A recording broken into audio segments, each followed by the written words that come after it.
the finish line. Check the radio, pit crew is far from slow. The lights no longer yellow. Ready, steady, go. Crank it up. Oh, it's racing. Crank it up. Oh, it's racing. Crank it up.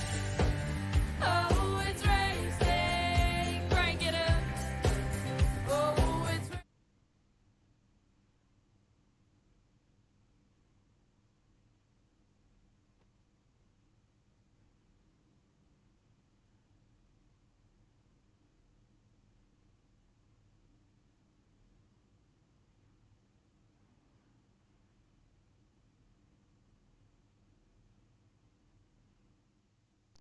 Okay. Yeah, trouble. There we go. All right, there we go. I was wondering why the mic was having troubles. Hi, everyone. I am Christian Casero Schreiber, and welcome back here to PTM Racing TV.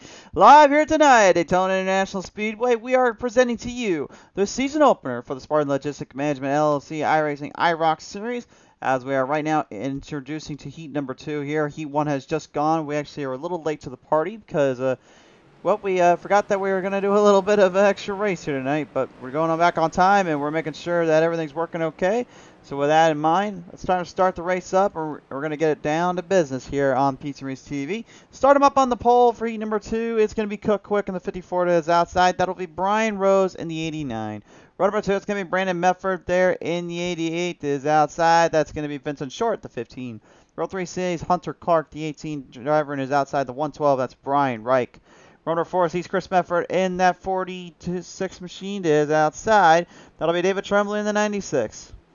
Row number 5, Mike Hendricks in the 03 to his outside. That'll be Kyle Bengrav in the 14. Your final starter will be the 38 of Dakota Clark. As you see, about 22 drivers have locked in with this field here tonight, preparing to go battling it out down here at Daytona International Speedway. A lot of heavy hitters in this one, looking to make some moves and make some grooves and make some showmanships up themselves. It's going to be interesting to see how well they play into the track and how they play into the defense of this run. So a lot of hard racers and a lot of hard racing to be had, and I know a lot of these guys have been looking forward to this one. This is their season opener for the new season. We watched last season how well they did everything here and what they were up to, and now they're about to get even crazier around these parts here, as this one is not with the trucks, but with those next-gen Cup cars. Could make for some interesting racing and some interesting moments. As we bring it to the green flag, it's time to start up heat number 2. We're off and running.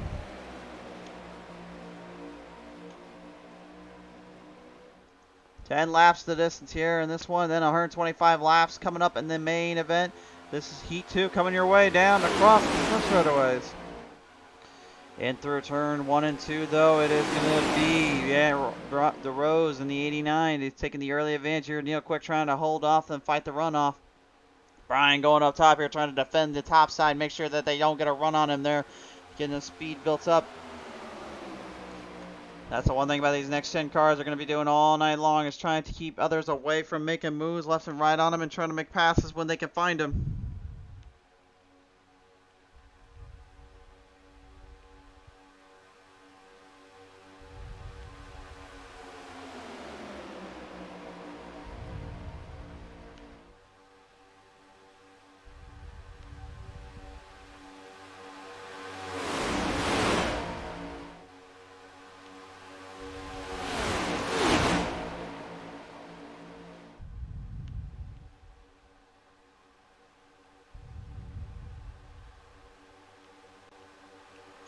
Lining down the back straightaway here. Cook Quick in the 54 moving into the second place spot. Brandon Medford in the 83 trying to be the big MFR and get themselves some runs here and hope for the best.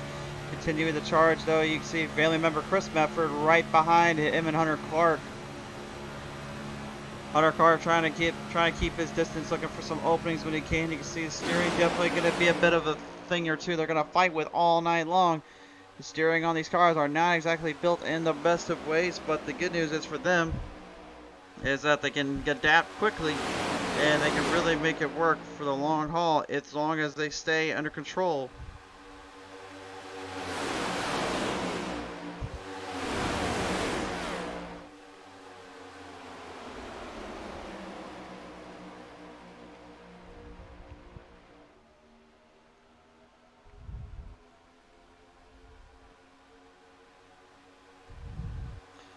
Now, just a heads up as well, yes, I did say earlier on that there was a heat before this. We did not catch any of the coverage there. We did watch it, though. And there were the 11, 12 drivers that were battling it out there on that track. Definitely put up a good fight, and they'll put on a good showing here when they come out on the next run. But for now, anyway, here looking at heat number 2. Obviously, there are a lot of guys in here that look to be pretty fast and pretty game on what they've been up to and how they're going to handle each corner. But I would say probably more than anything, what these drivers are looking for here tonight is how can they make the packs work in their favor, and how can they make these cars just a little bit faster and a little bit more under control when they really needs to. Because again, these things do not draft well. They do not, at the moment anyway, handle as well as maybe some other cars could in this kind of a terrain environment. But that's what thing that makes it more intriguing and interesting to figure out is how do you make it work and how can you get it to work. Most people would say, well, just make sure someone goes in line and works with you in the end. It's like, well, that's all good and dandy. Problem is, who's gonna want to go to the outside when you're trying to run, when you're trying to already get something to work with the speed on the bottom lane? It's like, why would you do that to yourself? That's one thing these guys are gonna really be facing off against all throughout this race.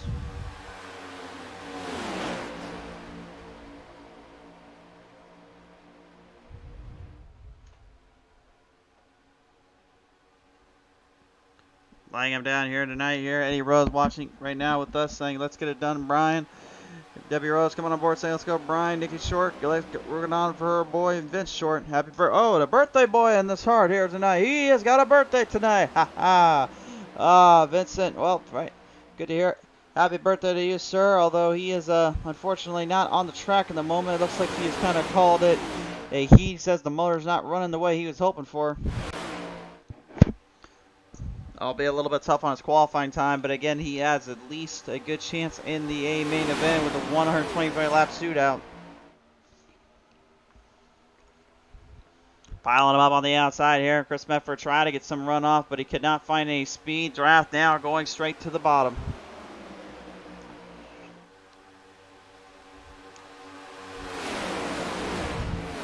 Four laps remain here of Heat 2, and then we'll do a 1-minute warm-up session. And then everybody's going to have to get settled back down, get settled in, and get ready for the big one coming up.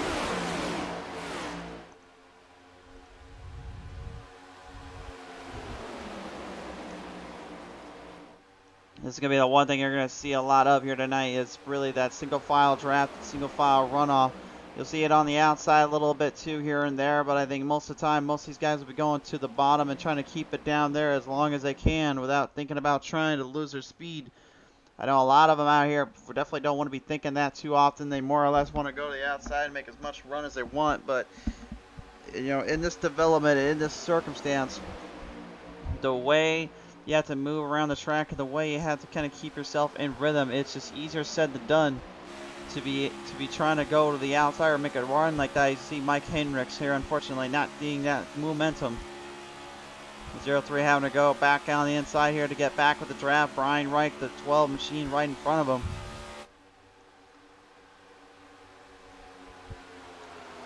Reich's kind of an interesting case too, where he's kind of playing more of the half line, half throttle run. He's trying to see if maybe he can sneak his way around the track. Just kind of tiptoe his way around some folks, but at the moment you can see some seconds. You can see right now Medford trying to back off a little bit here, maybe trying to set the draft line up for the push. If those two in front of them are literally left high and dry, you can make the outside line work then because you got a whole lot of help from guys right behind you. We'll see if that is going to be the case here.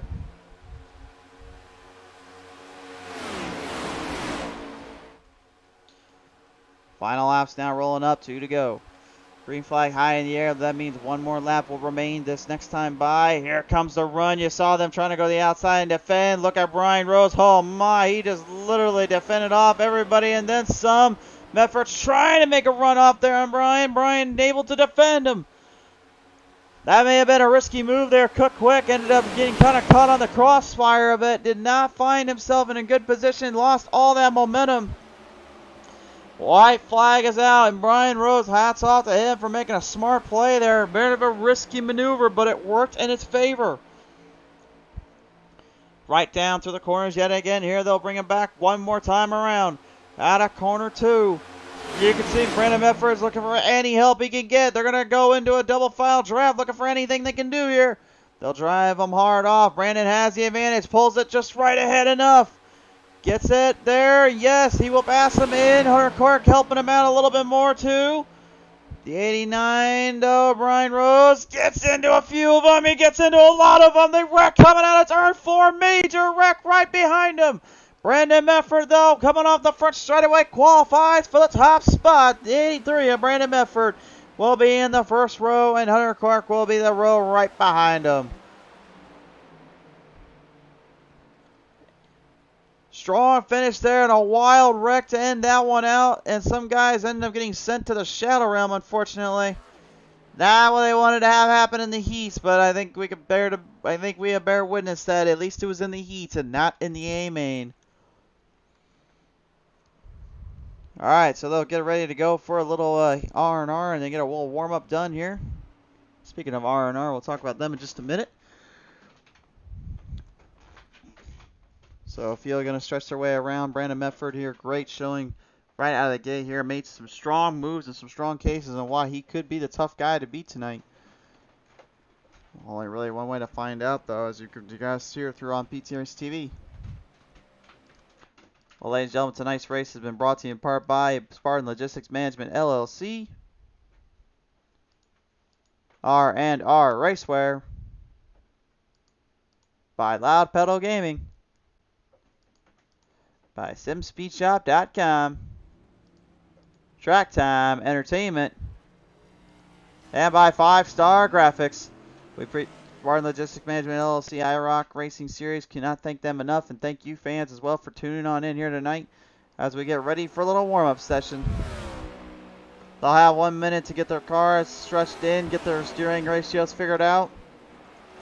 They won't be given a second chance around these parts.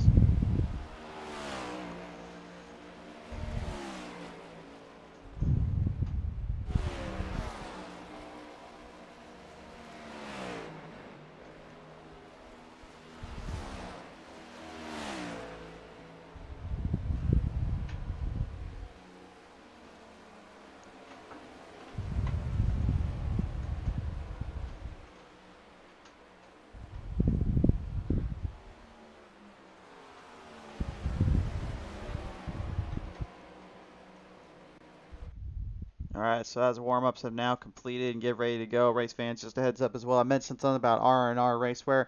They do have a new line of shirts as well that you can take a look at and check out. So we'll put a link in the description here in just a moment. But first, it's that time of day again. It's that time on the track. It's finally time to see the season opener begin, and this is how we start them off. It's going to be on the pole. Brian McCann, was your number 1 qualifier.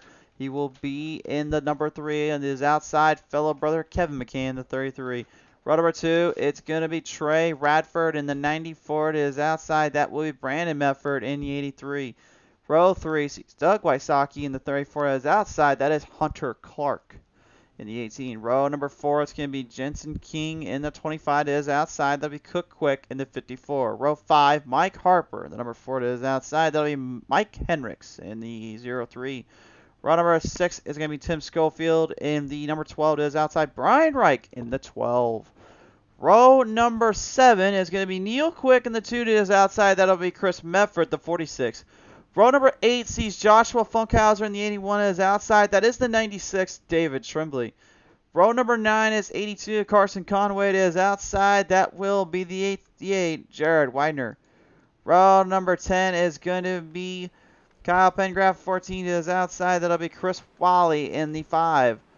Row number 12, Aaron Smith, the number 1 to his outside. Vincent Short in the 15. And final starter, Brian Rose in the 89. Race fans, it is time again.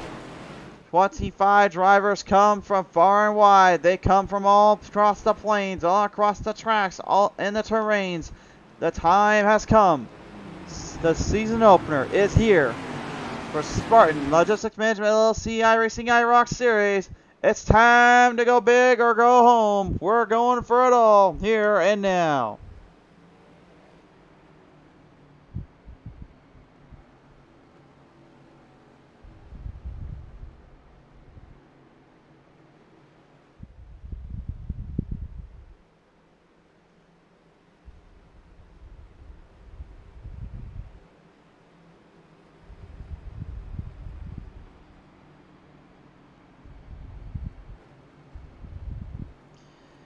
Fans are ready. They're ready to see some action. They're ready to see some hard battles here. 125 laps to the distance. This is a star-studded lineup, star-studded field as always. The Spartan boys, they know what it takes to bring the best out of each other and themselves. Will we get some of that here tonight? Will we get a lot of it?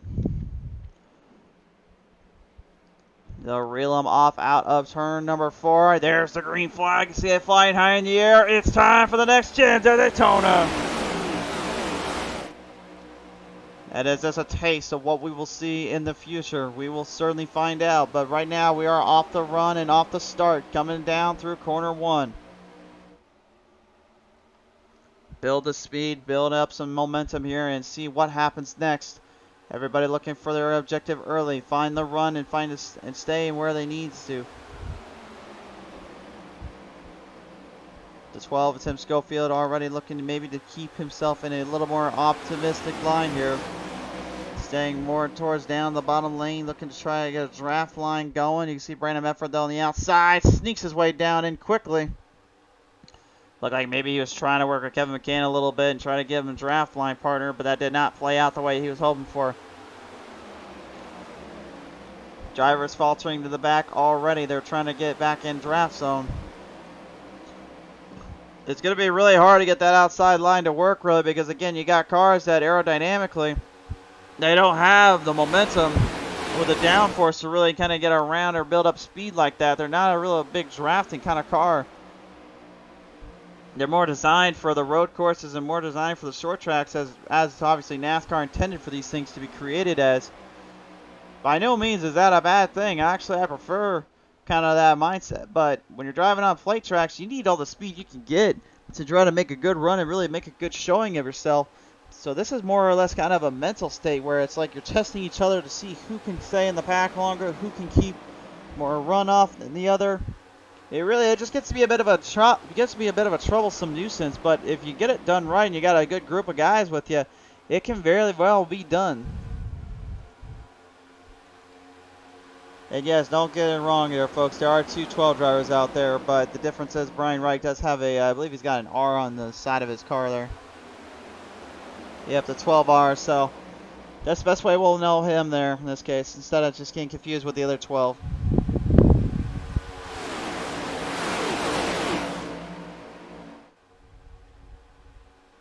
Eddie Rose asking, hey guys and girl, who won the most races in IROC? If you go by last year, last season, I'd have to go by this man right here, the number 1, Aaron Smith, the number 1 seed entering into this season run, because he is your season champion from last season. There's one thing he was just bad fast at. It was making everybody have to bend before him when it came to trying to take him down. His speed he carried and the runs he carried through every time out was just incredible, to say the least. But again, with these next gen cup cars, like I was even told, and we've even talked with on the racing group when I was on over there with Chris Wally, he said point blank, these cars are an equalizer, and they are very much an equalizer for all the right reasons. But at the same time, with it being an equalizer, obviously you got a track like Daytona that's already an equalizer. That kind of adds a little bit of a burden, if you will, on these cars. So tonight is really not even going to be a good showing of what these cars really can do and what they will bring to the table. Eddie saying in NASCAR? Oh, IROC-wise, I am not for sure there. I want to say it's one of the Earnhardts, but I doubt that likely.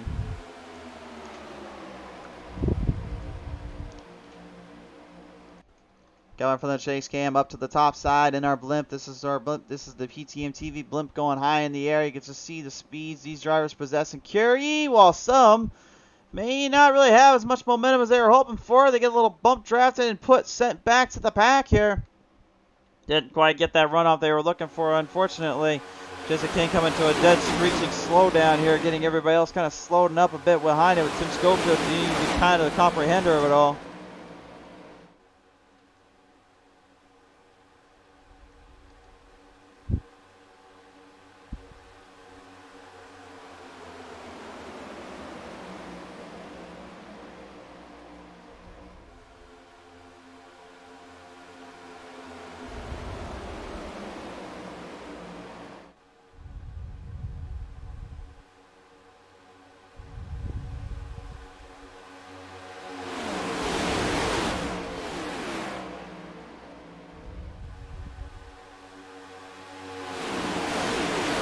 Eddie's saying with Mark Martin there in the chat here for the IROC series on the actual NASCAR circuit. I could definitely see that. Well, that was good. It's good to know he finally got himself a win somewhere around here.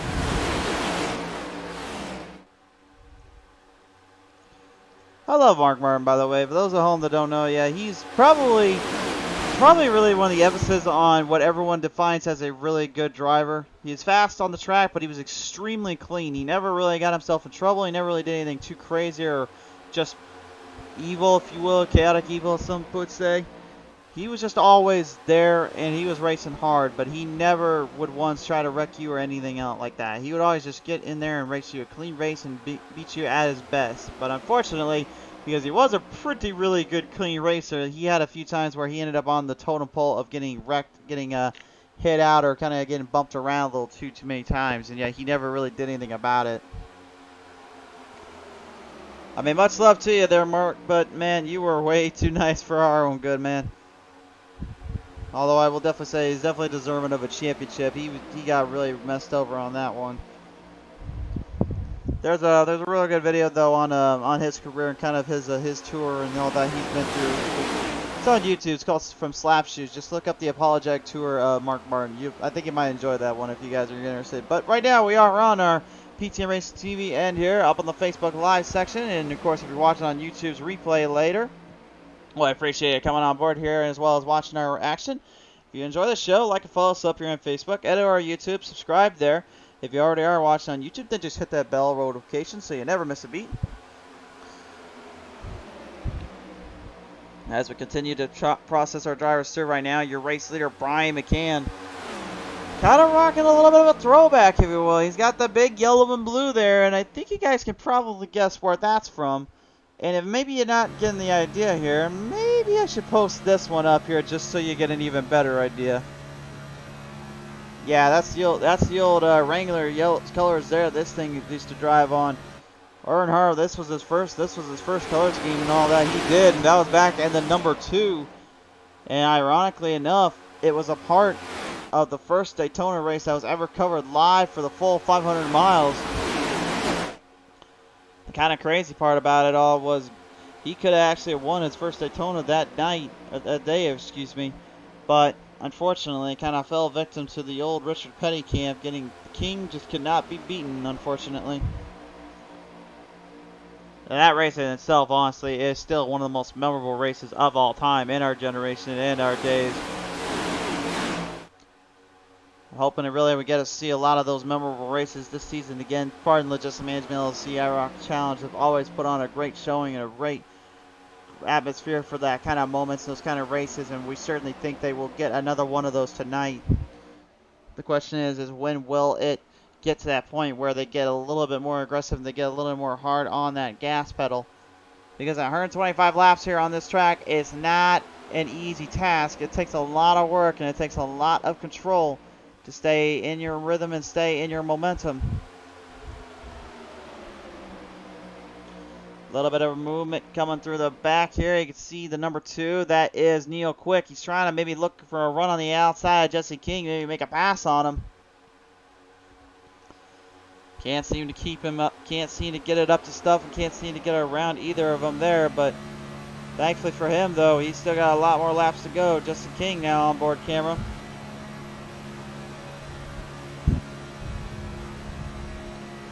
And again, folks, I think really the biggest problem with these cars here is, again, it's really just a lack of speed.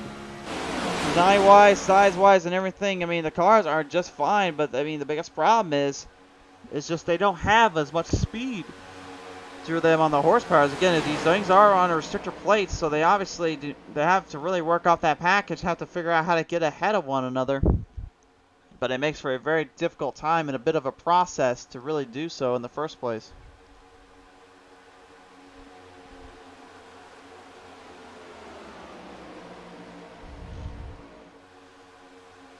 Take a look at the track. Take a look at the manufacturers, and no, you're not. Your eyes do not deceive you, folks. These are all Chevrolets. They are not running anything else other than the Chevrolets this season. And a big reason why that is, and you may know why too, but the way these cars are designed, the way they are shaped in more, is they're designed and shaped to be exactly the same way, same design for the manufacturer and how they present themselves. But I think the biggest thing too, besides obviously trying to look like an actual car on the streets and put into a bit of a race car design, is that they are aerodynamically a little different, whereas the Fords, because of that flatter end, that kind of banked in shape on the front because of the Mustang design, they actually can pull up a little more air, a little more speed here, and that really kind of helps out the momentum and kind of get that airflow to kind of come around the car. Whereas Chevrolets and those Camrys, they're not exactly the same way, but because they're running the same manufacturer, the Chevrolet Camaro tonight, that means they're really trying to exemplify and show that, only the best drivers will survive and win with this series. So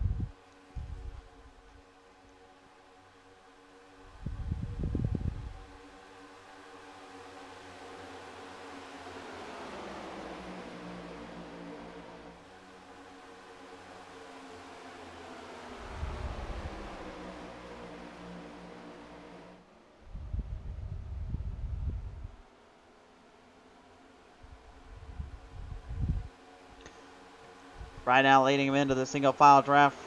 And again, really, they're going to be worrying about those. They're going to have to keep a close eye on those stage brakes, those stage cautions, really keep a closer in-depth look at how well their speeds have been maintained, how well they've been staying under control. There's a lot of hard racing to be had, a lot of guys here. They're going to be desperately trying to stay more in rhythm, stay more in run with themselves as well as their teams here.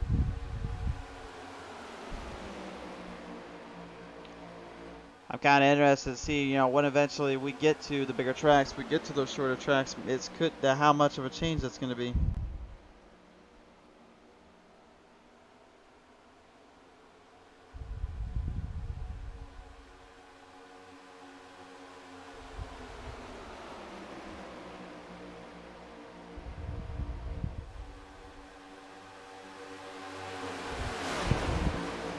And as previously stated, next week we will be at Auto Club Speedway, so we'll go from a 2.5 mile to that 2 mile long distance.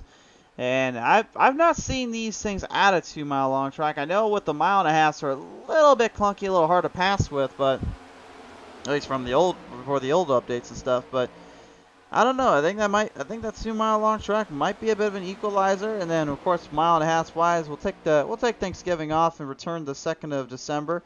That'll be with the trip down to Las Vegas and then to Kansas right after that. So we still got a lot of hard races coming up here.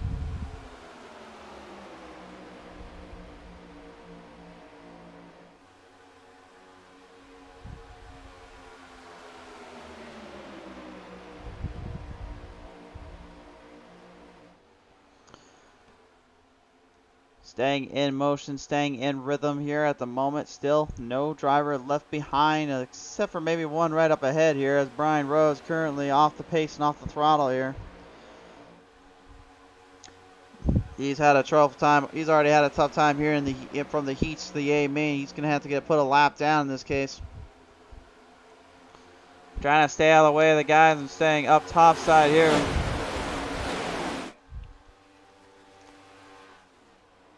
Few other guys as well right now. Ray Radford in the 47 currently is going to be put a lap down as well. He's just ahead of the guys. You heard that motor screaming right by him.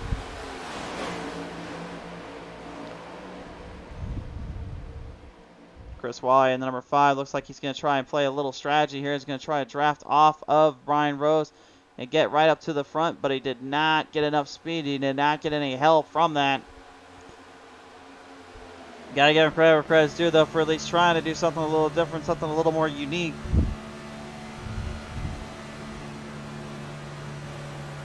Charging hard off on the right side here. There you see the run, but look at that right there. That's a good showing of just what happens exactly when you get that speed for just that split second. You get a good charge, but then the car just almost kind of says nope. It just stops completely on a dime, and then the other guys in the draft, they build their speed back up. It's a tough pill to swallow, and it's a real tough obligation to have to figure out on this side of the track.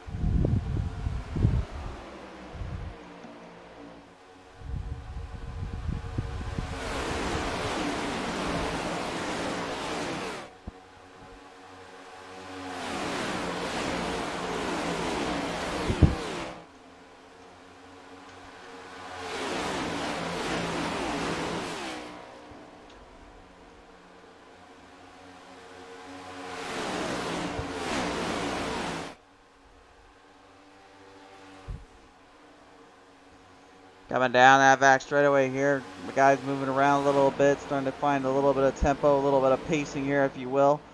See if maybe there's some kind of run or some kind of momentum they can find here in this track zone here.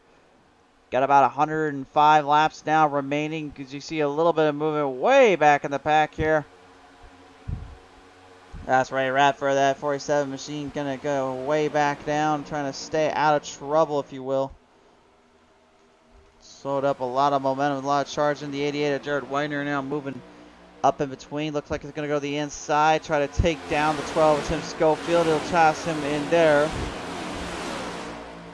Chris Medford here right in front of him, looking to possibly hold up his end of the bark and hold him into the charge. And you just see again just how incredibly difficult it is to get any of these cars to really pump draft and pump around the corners.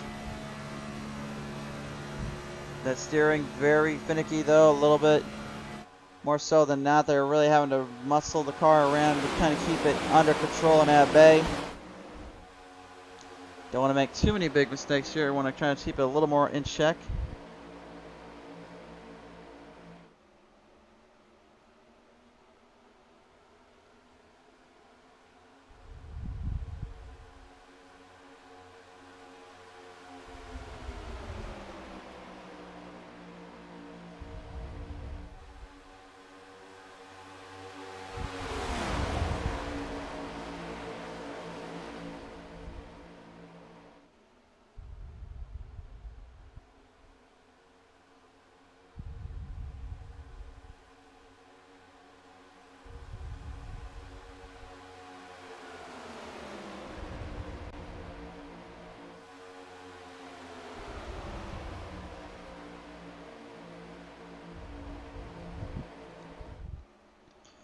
Doug Wysocki, the 34, now looking like he may have something coming up here for Troy Radford here. You obviously heard Ray Radford kind of caught off guard from the drivers here tonight, but the 94, his family member Troy, is starting to take a little bit more shape, take a little bit more into account here. Looks like he's going to try and make something work on Brian McCann here.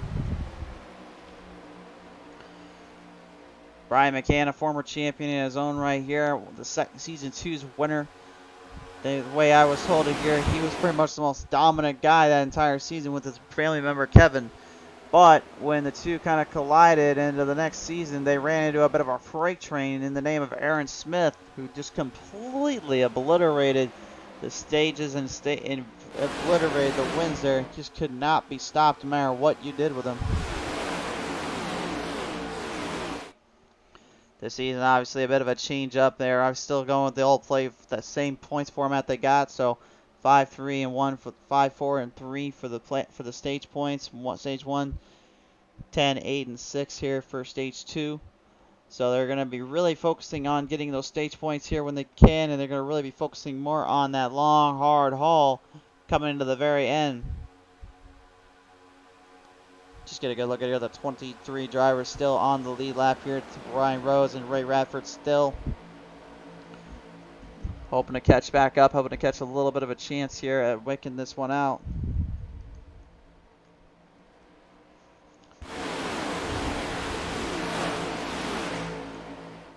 $100 to go now here on PT Racing TV, and things are just looking more and more like the McCann family is going to be tough to beat throughout this season, because again, Brian has yet to win in a long time. His family member Kevin got a few wins in last season as well, but I think really he said point blank he was hoping he can change that up a little bit and give himself a little bit more of a chance. But of course you can't count out the likes of Vincent Short and them and their fights they've had. The Holler Boys definitely always a hollering around here as drivers try to hit into pit road, and one of them ended up in the grassy plains. That's the 12R. That was Brian Reich there. He's really all over the place. He's trying to figure out what he's going to do. Well, he's not going to do much else other than get himself out of trouble. My goodness. Tried to get in a pit road at the same time these other guys did, and he did not get that one in whatsoever. That's going to put him back a spot or two way behind the field on the laps end. That could be trouble.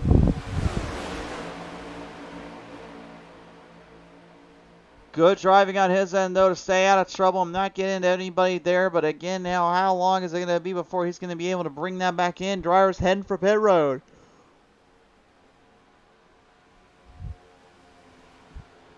Got to be careful. Brian Rose even messes up the turn. He gets into the wall. He gets into the cone. But thankfully for him, he was able to make into pit entry, so he does not get a penalty for that. Little love tap there from the boys, as Vincent Short, David Trimbley, and Carson Conway are the only ones left out on the track. And not sure I necessarily agree with that strategy. They're going to make their way right ahead here of Brian McCann, number 3. He's all alone here. Vincent knows a thing or two, though, about winning at Daytona or winning at Talladega. This man literally has been pretty much eking out some great finishes and some battles straight to the end. He'll have to be a guy you have to watch out for in this event, as well as when they head over to Talladega in the due time. Puts it down in pit road. Will get himself squared away here. Running him down off of the corners of turn number 2, though. It is a 94 Troy Radford and Kevin McCann now moving their way through the chains. They're going to catch Neil Quick and Aaron Smith here, as they are the leaders here at the moment. But it looks like Quick and Smith are starting to build speed back up. 2 and 1:21. Yes, we are in 2021 here, folks, and we're seeing the 21 of this track right now.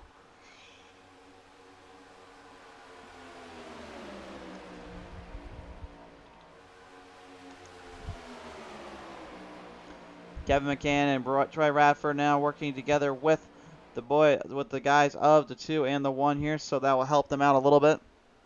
As you can see right there, the pass there on Vincent Short, the 15, but that might be a really good spot for him actually, because now he's going to have David Tremblay right behind him, and then that group of drivers right up ahead of him. If he can get the group to work with him and get the pack to field in, he might be able to catch him here.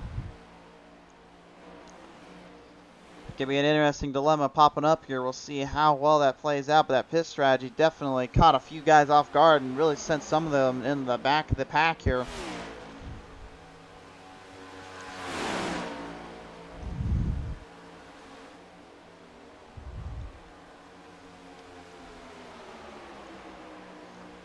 Real quick, trying to be the quickest and the toughest of them all, and really showcase that he can get the job done this season. He has been pretty much on the receiving end a few times of the bad moments and the good and the hard racing incidences.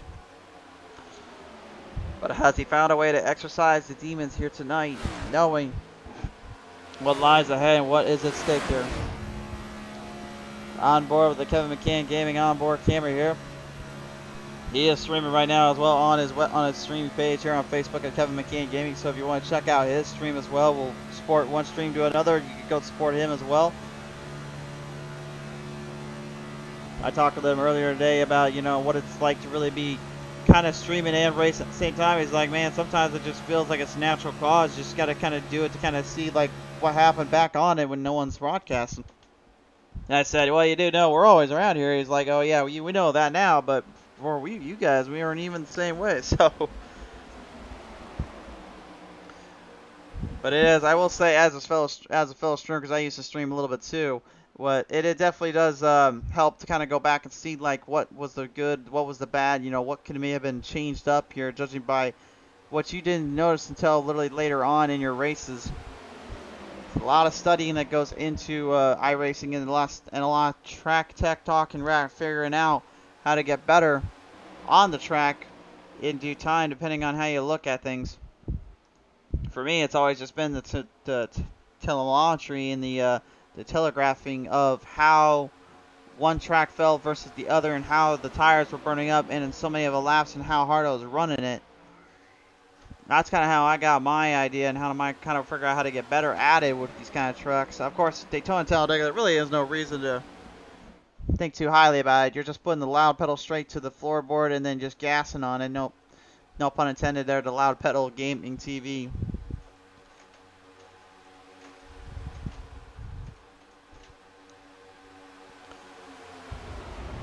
Well, a strategy playing more in with Vincent Short and Kyle Pengraff here. Obviously, they were making their moves left and right, trying to gain up onto the leaders here. Neil Quick, though, still about a 3.9 second difference here. And to me, it looks like a lot of their speed is starting to fade away when they go into the turns here. Because like, with that steering, the way that steering is, the way it kind of corners them off, I think that's really what sets them apart and kind of hurts them a little bit.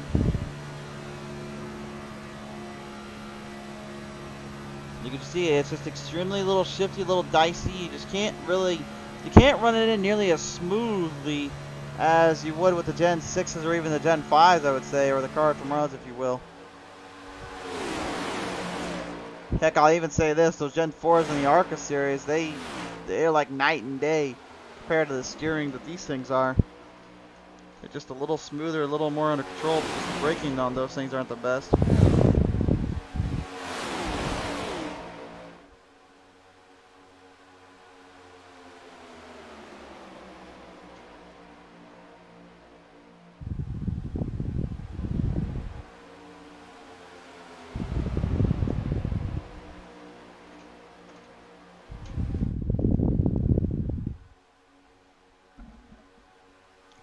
Firing it right off out of turn 4 here. Field continuing to stretch their way around the track. Some guys trying to get packs going here. Some guys trying to figure out how to build more speed up here.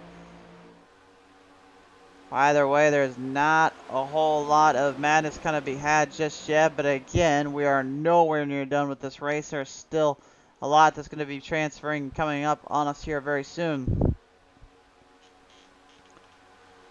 The way the drivers had put it said when they were on the track here today, they said, you know, we know this is only the one time we're gonna have to really keep up more speeds, give up more speeds wise, and have to give in to more charging. So this is gonna be a little bit different come the next races here. Obviously, they know what's at stake and what they're gonna have to deal with. But I would say though, when we get to the wide banks and open areas of Auto Club, you know, that's really.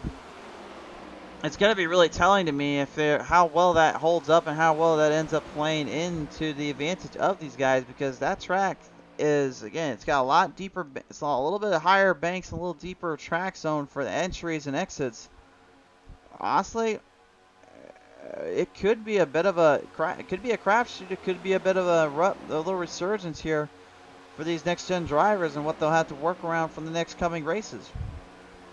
We don't know. The only thing we can say for sure that we do know is that these cars obviously are the same design, same build. The only difference is they can actually go ahead and change the open setups on these things and do as they please with how they want to drive the car. So we may see some figure out how to go to the outside and build up speed, and some may be able to figure out how to go more in the middle of the bottom.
Pacing themselves here still right now. Drivers trying to get a little bit closer together, kind of piling the pack back in here. Maybe looking for a little bit of a shootout here. Maybe some guys trying to find some speed where they can get it.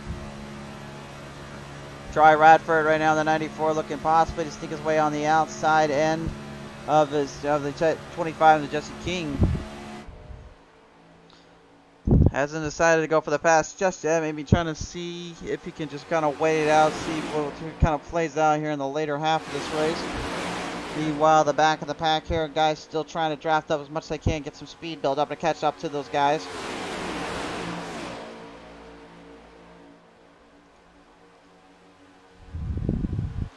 Still a lot of time here to play out. Still a lot of stuff going in.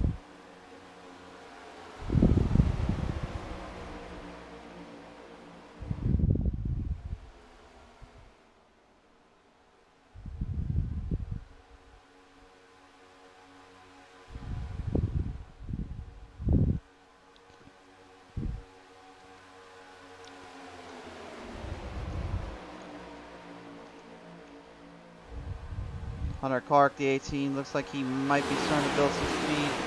Starting to kind of get a graft off here, maybe looking to stay off the back, maybe kind of get these guys to work with them a little bit harder. That's one thing you can do around here is slow down a little bit and try to push people back a little behind you, and then when the time comes for the run, get them to come on the outside and actually charge with you. Although I wouldn't really consider trying to do that, considering most guys are a little bit more about trying to get these things to push, trying to get them to run off as hard as they can here. But just imagine all that dirty air, all that clouded air that these guys are dealing with here. These drivers cannot get anything to build off and build in. It just makes for extremely tough configuration. Looks like we're having a little bit of company here from Kings of Sling. Good to have them on board here tonight. Good to hear from you guys as well. We haven't heard from them in a while. Broadcast for the Kings of Sling dirt drivers, obviously, and their dirt late model series. Pulling off some great bouts and some great racing there, to say the least. They are on our YouTube end as well, so go check them out. Just look up Kings of Sling, and you'll see all their videos we did for them and all their races. Down on the back straightaway here, though, looking back at the number 5, Chris Wally and Cook Quick. Now, Wally wasn't he number 1, and obviously he was. And when I watched him there on that race, he looked like he had built a lot more speed, a lot more run from the A main. But I would say more than likely what his biggest problem has always been is basically trying to get guys to work with him when he can and trying to make the car work with him as much as he can get it to. He's a former season champion, though, so we know he has the equalizer nature and that speed to kind of keep up with these guys time and time again. But with a showing like this and the way he plays it in, it's extremely difficult to be able to stay in that balance, stay in that runoff. And I think right now that's kind of what he's keeping a close eye on, is when he gets later in the season. For now, anyway, this race is this one's going to boil down to when that caution comes out and they get themselves a chance to breathe. They're going to need to work every ounce of the track they can to kind of get back into this. Caution should be out about the halfway point here, which would be a lap 60, I believe, or 65, and then they'll go straight for another 30. I think they'll go over about 30, 40 laps, and then it'll be a 20-lap shootout, I believe, is a call on this one. If they're doing the normal circumstances situations here. Brandon Yamrick saying did a great job. We ended up buying 7 to 8 more smaller leagues because of this minor league system we set up. We essentially launched our own network, but we can still call time to time, I am certain. For sure there, yeah. For sure there, Brandon. Just let us know whenever, man.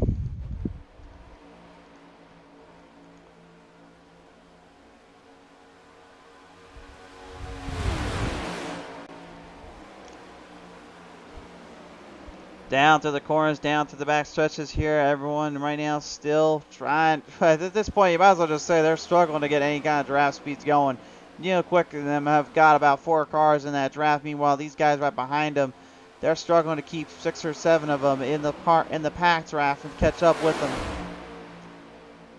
And yeah, you can see now the back half of these drafts are going to really be playing help for Quick and Smith. But this could be a bit of an equalizer here if they're not careful.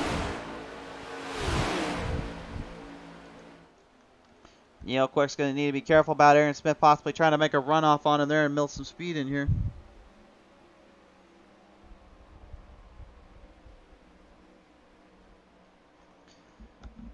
like guys are going to start moving around a little here. Neil Quick going to go straight for the outside, looking to make a move off on the other drivers here. Down below they go, letting them run off and letting them build speed. Smith, I don't think too happy about that here.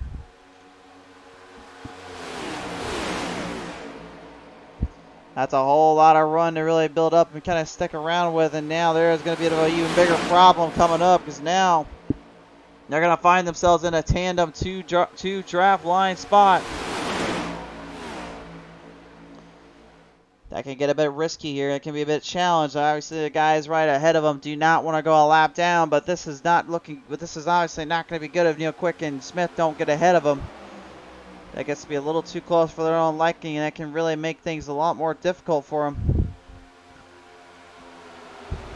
The McCann boys, the 3 of Brian, the 33 of Kevin, right in the bottom and the top side, respectfully. Brian Wright, the 12R machine, is your last of the remaining field in this position that is trying to stay on the lead lap. Doug Wysocki is going to get thrown back in there as well here on the 34. As you see the two of Neil Quick just slowly but surely kind of stretching and easing his way up there.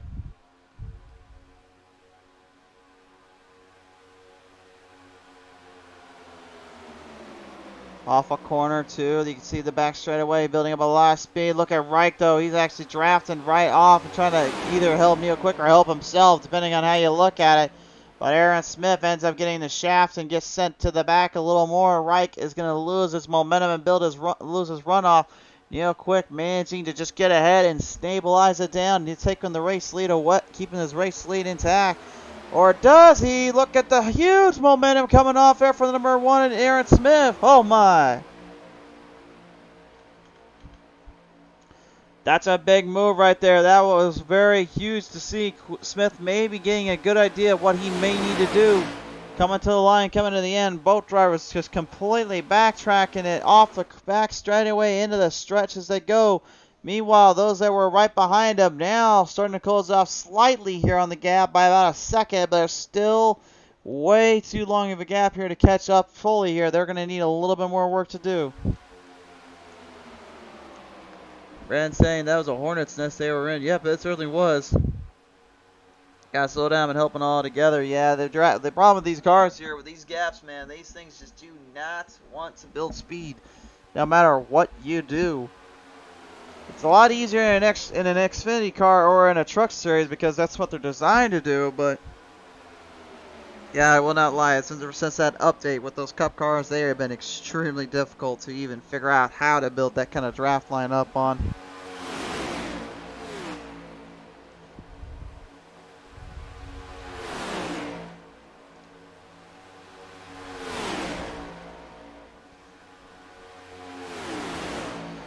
See every gap, every track spot position, and again, a lot of this had to do with how pit road strategies came into play. Some were either way too fast going into pits, some literally missed the pits outright, or some just found themselves in the unlucky for variable position. No matter the cost, no matter the nature, you see it as these guys, obviously, though, they're still doing everything they can to kind of keep up with the pace, keep up with the time, as we are rolling closer and closer to the halfway point. Neil Quick, the number 2 driver, is still your race leader with Doug Wysocki right behind him. Brandon Mefford, the 83, in the mix of things, trying to stay out of trouble and preferably, if you can, keep himself somewhat at bay here.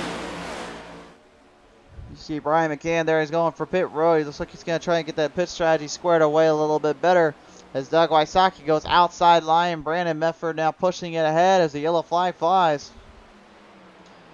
That's the break. The stage break has finally been initiated. So a stage break giving way for Neil Quick to be able to take full advantage of and take full strength into. But can the number 2 find everything he can in the next set of the stages? Well, he'll have to find a way. To work his way from the outhouse because he's going back there with Aaron Smith and Kevin McCann right when we come back here on PT Racing TV. Well, tonight's race, ladies and gentlemen, is presented in part by Spartan Logistics Management LLC, by R&R Racewear. Be sure to check the link down in the description below to check out their new latest line of merchandise.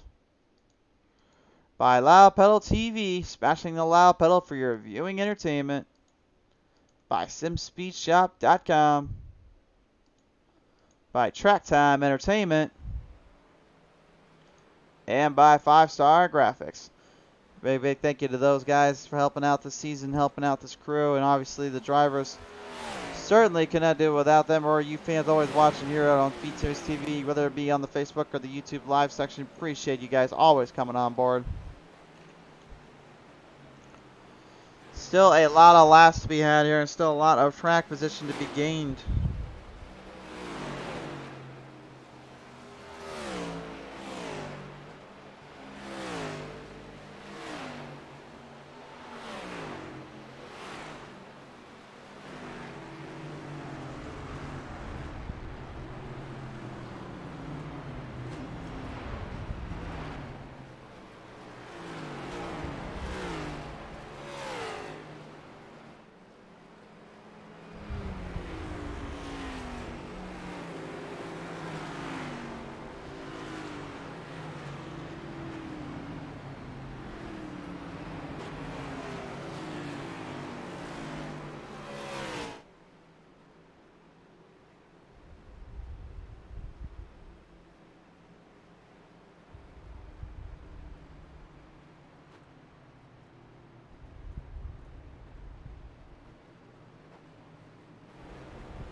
Sophia going into pit road at the moment.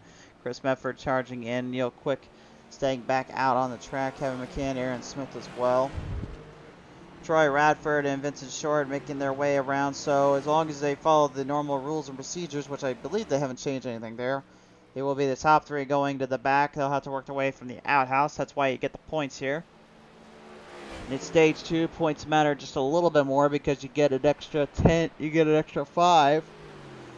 Being the winner there, so it would be 10 points rather than 5 points in stage 1, and then to 8 and 6 respectively for the others.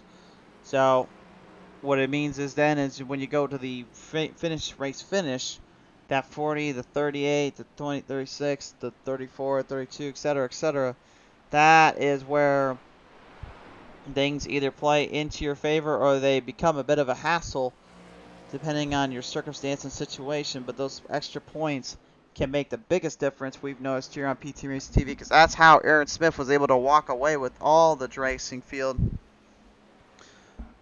throughout the events and throughout the series.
Drivers finally double filing back up here. Pace cars lights are turned off on the track, so looks like we will not be sending the top 3 to the back anymore, it looks like. So that rule has gone the way of the Dodo Bird. Maybe a better case in this, maybe a better case for the guys right now, because I think they know as well as anything these next gen cars are extremely difficult to get some passing done on. But the good news for them is that there are a lot of guys that are currently laps down, so that really does kind of make a bit of a difference here for those that were kind of stuck in the back here.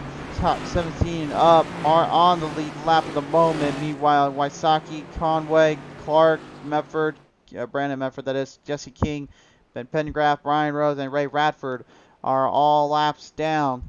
But everybody else in that top half are going to be in the driver's seat to help make a change, to make a chance here. We'll see how well that plays out here as you hear them roar back to life onto the green flag. It's time to get back to it.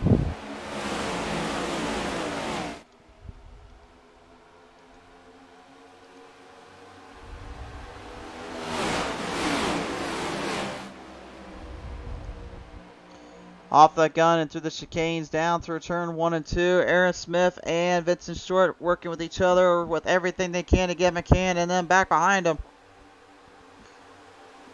They don't want nothing about pushing them up front. They don't want anything to do with them getting anywhere near that area.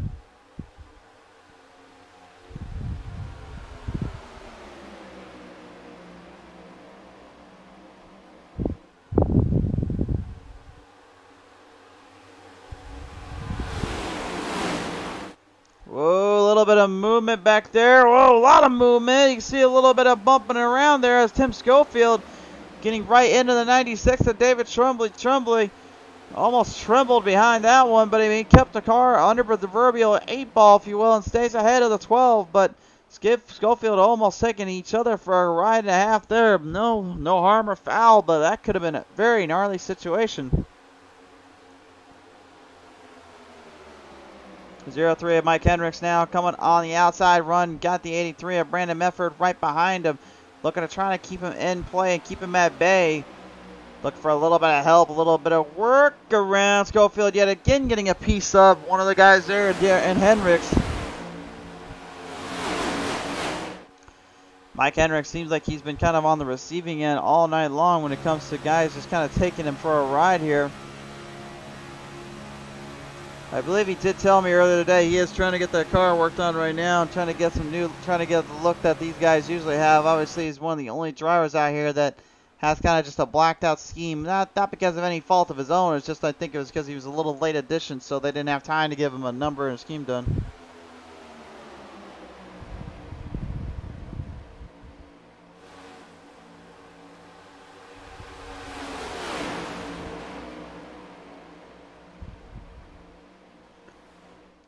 Pace starting to change their tune, change their tone up. Looks like they're trying to make some moves left and right where they can. You see a 0-3 getting right up ahead there.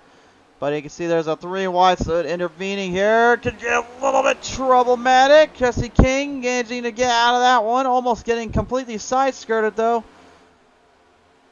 Found himself in a real big, ugly situation, but it did not faze him to say the least.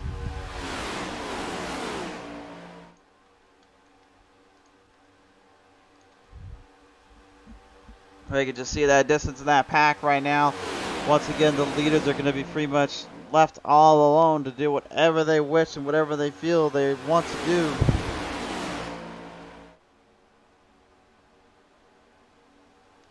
I ain't gonna lie though, I don't know if I really would want to find myself in that pack behind the leaders because again of how much distance and travel there is. It can make for a very difficult circumstance and situation to get out of and really handle when you think about it, because again you're working around the clock, you're working around the times here, hoping that you can find yourself in a bit of a more frequent situation.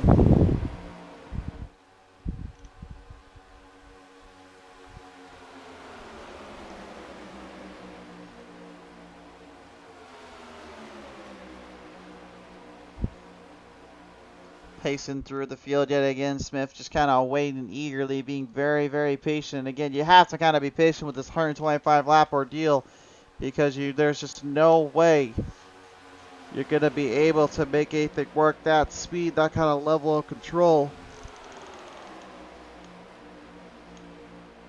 You got to look more towards the way the car is handling. Got to look more towards the way the speeds are going to be carrying.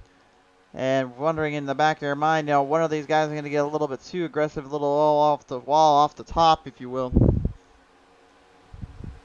It's hard to really say, but right now, anyway, it's been pretty much set in stone that these guys have been they've been all on their place and on their timing, if you will.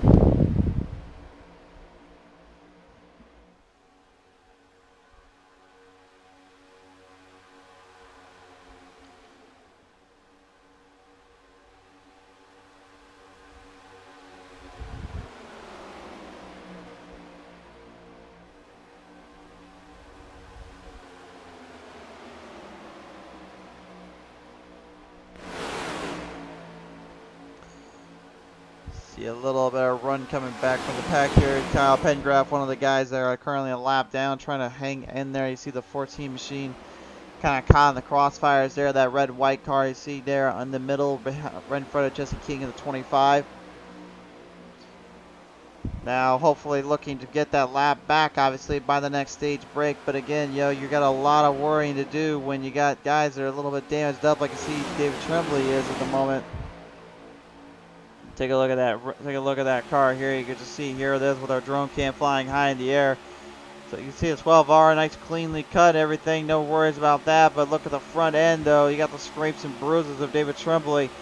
That little marks right there, the little bit, is really hurting everything they've gotten, all the momentum in between to gain some ground and get some momentum going up for them, because that is really the saving grace for them, is that aerodynamics of the car, being able to hold them on the track. They don't have nearly as much grip because that damage kind of blocking some of that airflow to get them more speed. That's really what's hurting them, and that's got to be really infuriating them right about now.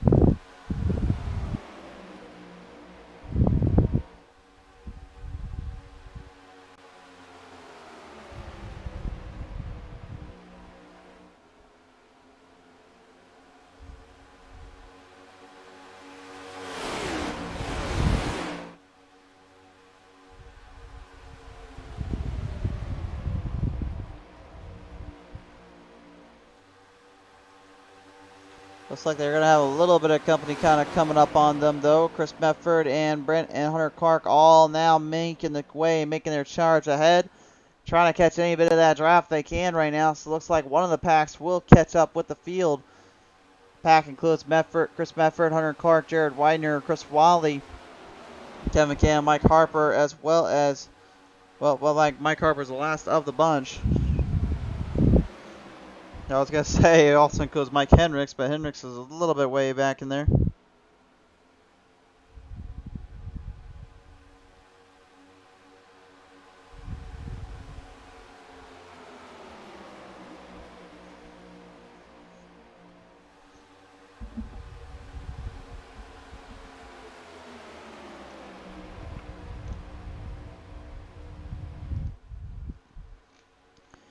Gaining their ground, gaining their momentum now. A lot of speed built up to this moment. Now they have caught the charge and caught the draft lines of the top four here.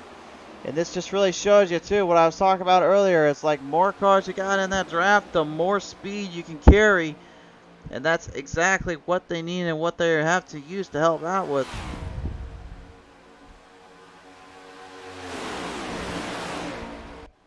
But that makes for an even but Mike said even as well, that makes for a more difficult circumstance, because you're trying to get multiple drivers to work with you at the same time.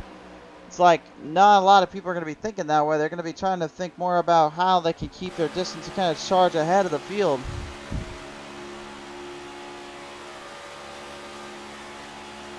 A lot of frustrating factors that fall with these next-gen cars that I think hopefully get patched out and ironed out here in the coming months and weeks here.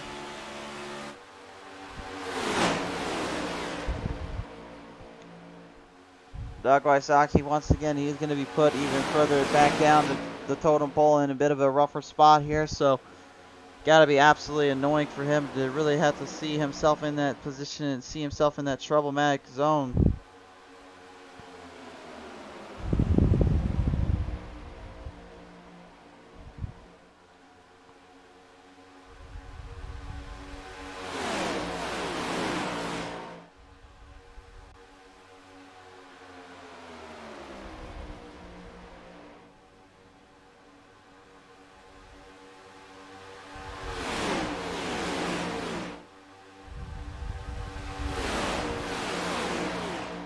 Tony Westcott coming on board here tonight, saying good luck to all drivers and happy Veterans Day to all past and present military. Yep, for those at home that do not know or are not aware here, we are recording live on November 11th, 2021. So we do want to say a big thank you to all our veterans and happy Veterans Day to, past and present. We always appreciate you guys and love you guys with the bottom of our hearts. So a big thank you to them and all of them in between.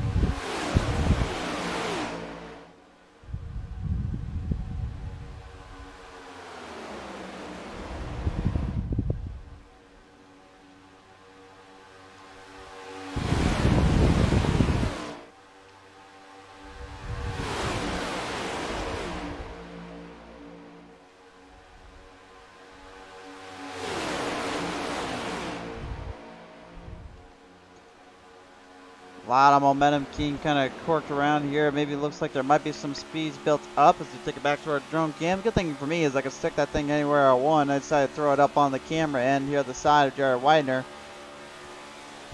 See, I'm charging right up there with the 1800 Clark, and even though he's lined it up pretty much on point to where he needs to, it just is not building up the speed that you normally would see. Again, that dirty airflow around the car and that lack of extra horsepower just kind of ruins it for most of this moment.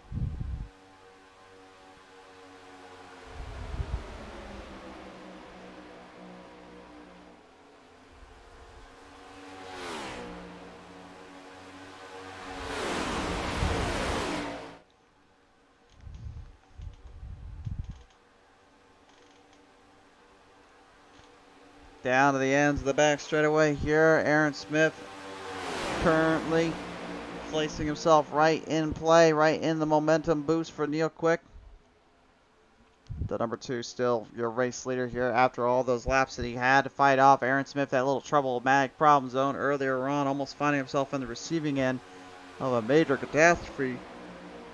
But it did not go that way. It did not get him. It did not hurt him or his chances at winning this one out. But again, with lap traffic, is that going to become a factor for him? Is that going to continue to be a struggle for him to get around? I would certainly say so, and I would certainly say that it could be a bit of an overwhelming success here.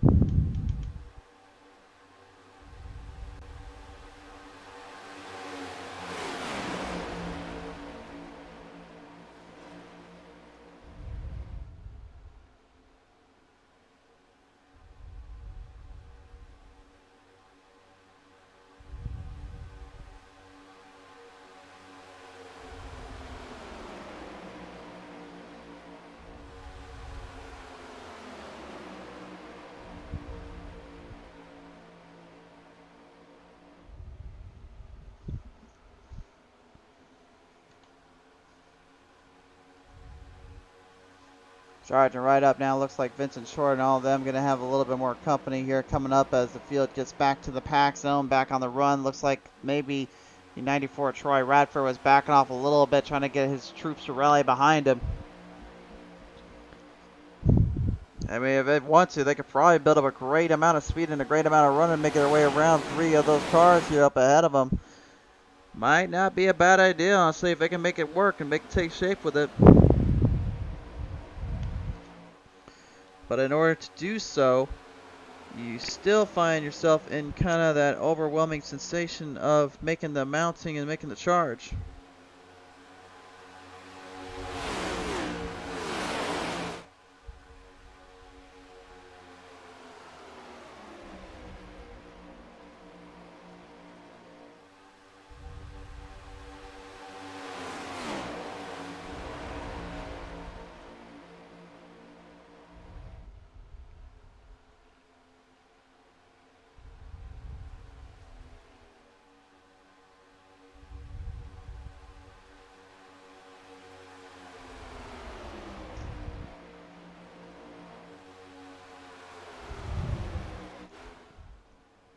Take a look at the back of the pack here, and the guys are trying to desperately find anything they can to catch up.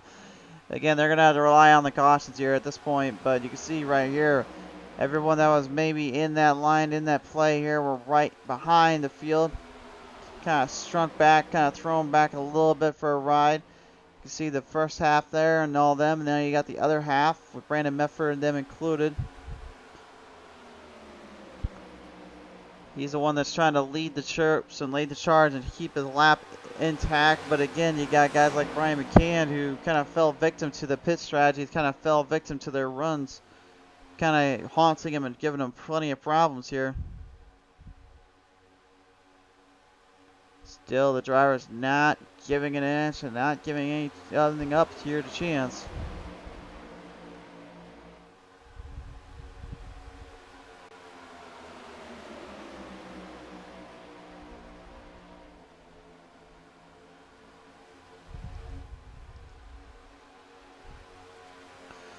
Yeah, Quick still with the race lead. Looks like with about 50 plus laps to go. About 52 laps remaining here. 51 at the line. I would say really the keys to victory right now, if I was having to put anything up on screen here, it would be basically to the number 2, Neil Quick. Don't get too confident being in that leader spot. Just because you're in the top spot does not mean by any chance, the stretch of the imagination, these guys will not hesitate to put you around. If they feel they have warranted the speed and warranted the run, they will make everything work to their behalf and work with them on their shot. And it is very possible that they can get them to go a little harder through the corners and a little harder on the runoff. But will it happen, and will that be what plays in?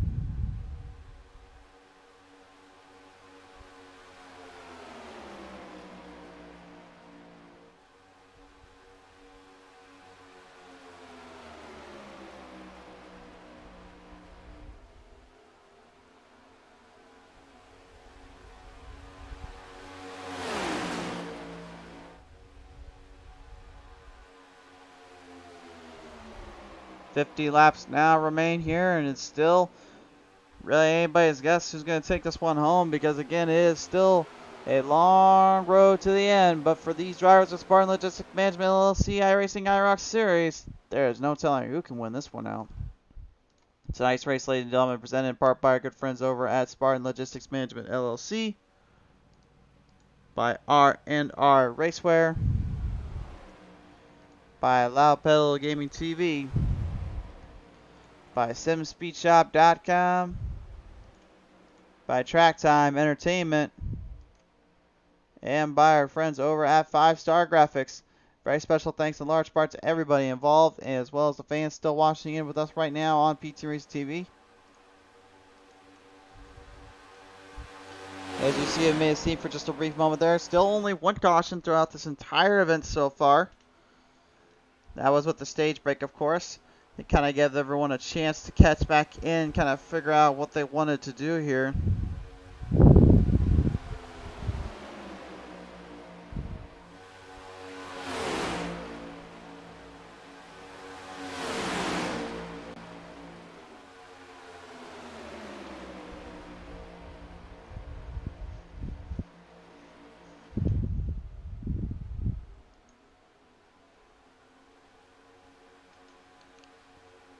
Flourishing the speeds and flourishing themselves. Everyone looking for openings where they can get it, get some charges up ahead.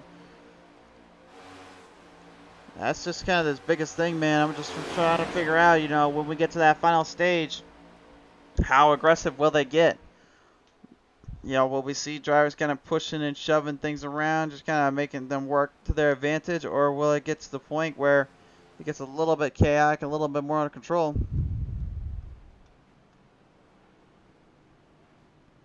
Punching them down into pit road here. Troy Radford and all them go in. The only driver that did not go into pit road this time by was Vincent Short. Looks like he's going to try to keep playing with the strategy here that he's got in mind.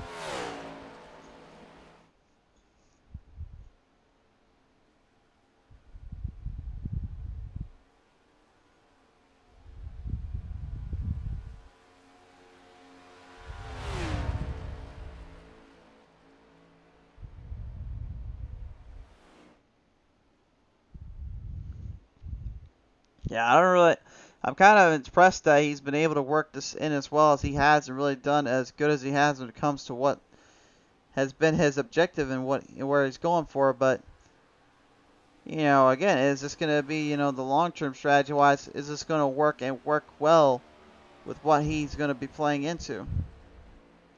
It's very difficult, but, he is doing a great job so far, and he's hoping to keep it going. But Aaron Smith here is now already moving the chains back up for the race lead. He was the first one out of here, and Troy Radford and Kevin McCann are trying to get back up on him there. Smith, I believe right now, is looking towards that looking towards that stage points and looking for more of a help there from it.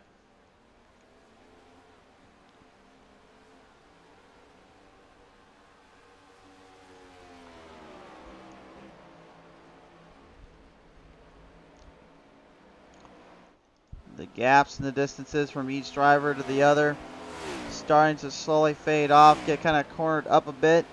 Looks like a big draft coming here from Chris Wally, the number 5, but you can see Mike Harper already going up outside looking for a runoff here. Looks like a little bit of trouble down there from Brian Reich. He comes to a dead halt down out of turn 4 here. Not really sure what happened to him here. We'll take a look at the PTM Instant Replay and see what struggled down there for the number 12R. Looked like he might have just decided to pit it off here and call it a night. And it looks like, oh no, he didn't. Oh! He caught the corner there on the yellow line. You see it just swing straight right up, and he actually goes down into the pit area there. He wants to get out of the way and quickly. Good on him for doing that, but unfortunately for him, that might have just cost any chance he had here tonight to really stay in this one. Jesse King still fighting to stay up a lap ahead, staying on the lead lap, but that's not going to do him much good. He's already lost that. Aaron Smith now with the race lead. As Vincent Short playing perfectly, just this incredible strategy he's got going on. He manages now to move it up there with the number 1 of Aaron Smith. And again, this is exactly what he wants. This is exactly what he wants to be seeing and what he wants to have happen. He wants to stay up there with that number 1 throughout the season, throughout this event, because he knows as a defending champion, he's got a lot to lose and a lot to gain with this kind of racing kind of track style. I'm very curious to know how well does that play in and how well will that really affect his chances in his race here.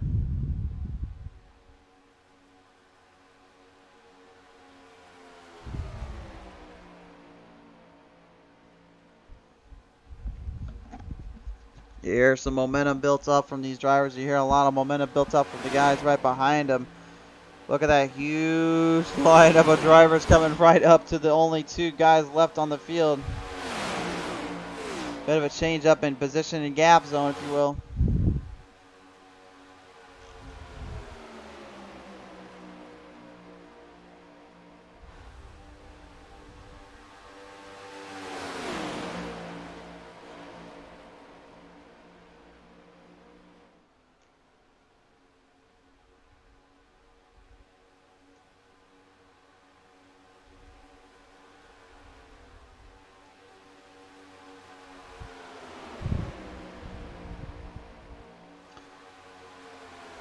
Moving the chains in, Chris Wally moving into 3rd place here. Kevin McCann right behind him. Mike Harper as well in that position. A lot of moments coming up, a lot of speeds built in. Troy Radford looking to possibly make way and make shape here as well. Just trying to get everything he can going for him.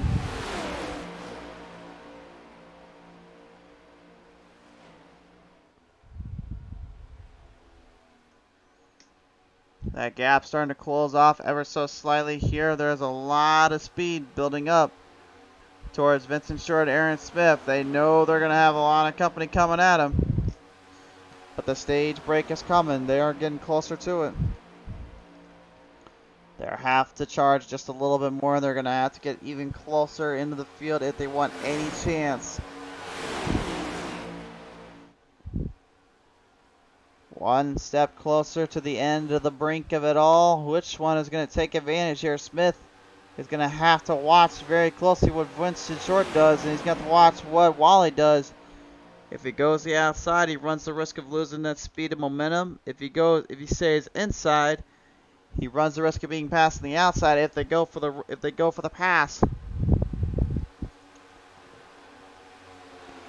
But the good news is for him is that if he does stay on the inside and the guys behind him decide to stay with it, they can pretty much use each other off to actually help keep Wally and Short from getting too far ahead, as long as Short does not slingshot him as well as we've seen him do before here on P3 TV. Here we go now, up the outside. That's what we were wondering. Will it happen? Wally goes up top. Gonna bring the guys with him. Big push there from Kevin McCann on the outside as well. The 33 pushing the 5. Into position, into Providence. Got the run, got the momentum. Boy, bring it down. He's going to try to kind of play the blind there. He gets it on the bottom. He gets the 5 now to take charge. And Chris Wally, for the first time tonight, is going to take the race lead over. Great track positioning, great maneuvering there by the guys to maneuver around in that spot and find an opening when they can.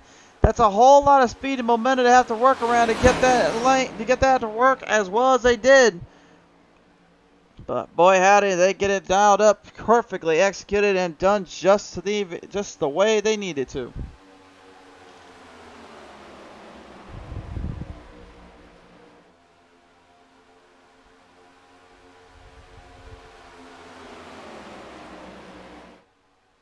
But now in this case, are they going to be able to continue to do what they did just a minute ago? Because when that stage break comes, that could equalize and change everything up on these drivers.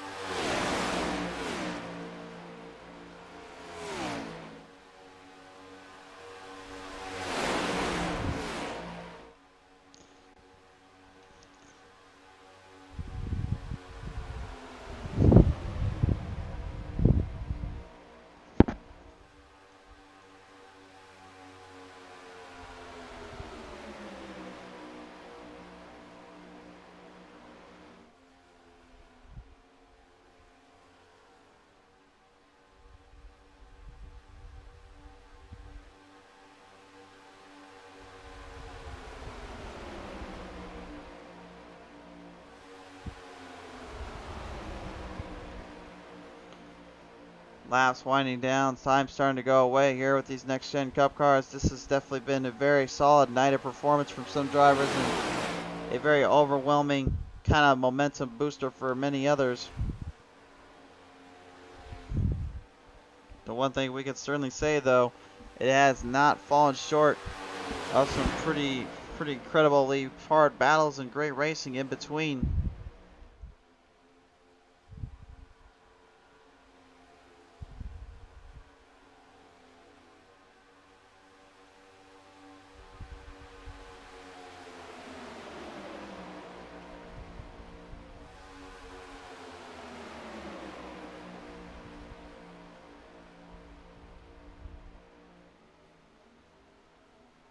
See Kevin McCann in 33 and then Mike Harper right ahead of him, staying ever so close and intertwined. Just gotta stay in that draft and just gotta stay focused and keep up with the charge. They know there's a lot at stake and there's a lot of playing here. They just cannot give in. They can't give up. They have to make sure they just stay with each other and stay with this run. Worry about the rest later is really all I would say to them.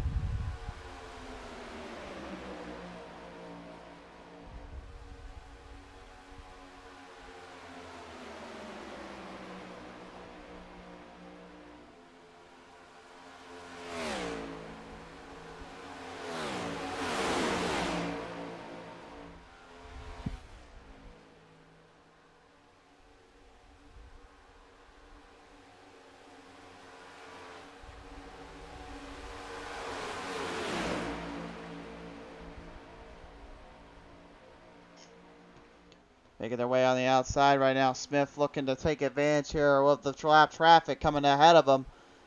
Look to make the move off from David Trumbley. Trumbley did not give him enough time though to make it work and make it stick to it. Laps continuing to click away.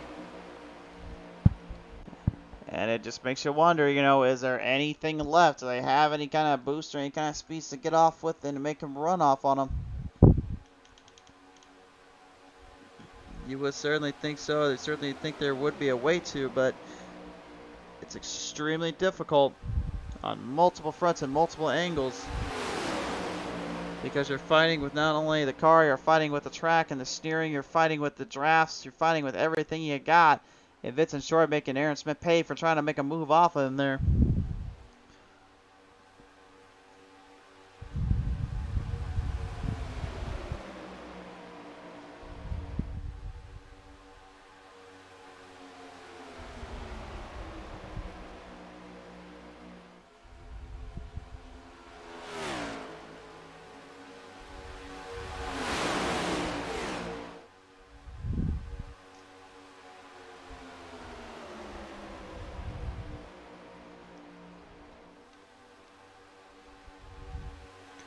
Wally using David Tremblay as a bit of a draft help, a little bit of a spot to kind of keep him in play and keep him indoor here.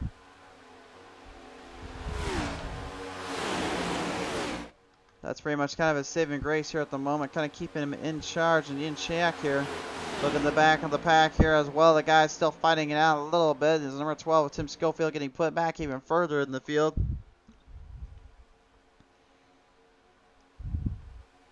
Cook Quick, Troy Radford, all of them pretty much staying in their own little world, their own little spot.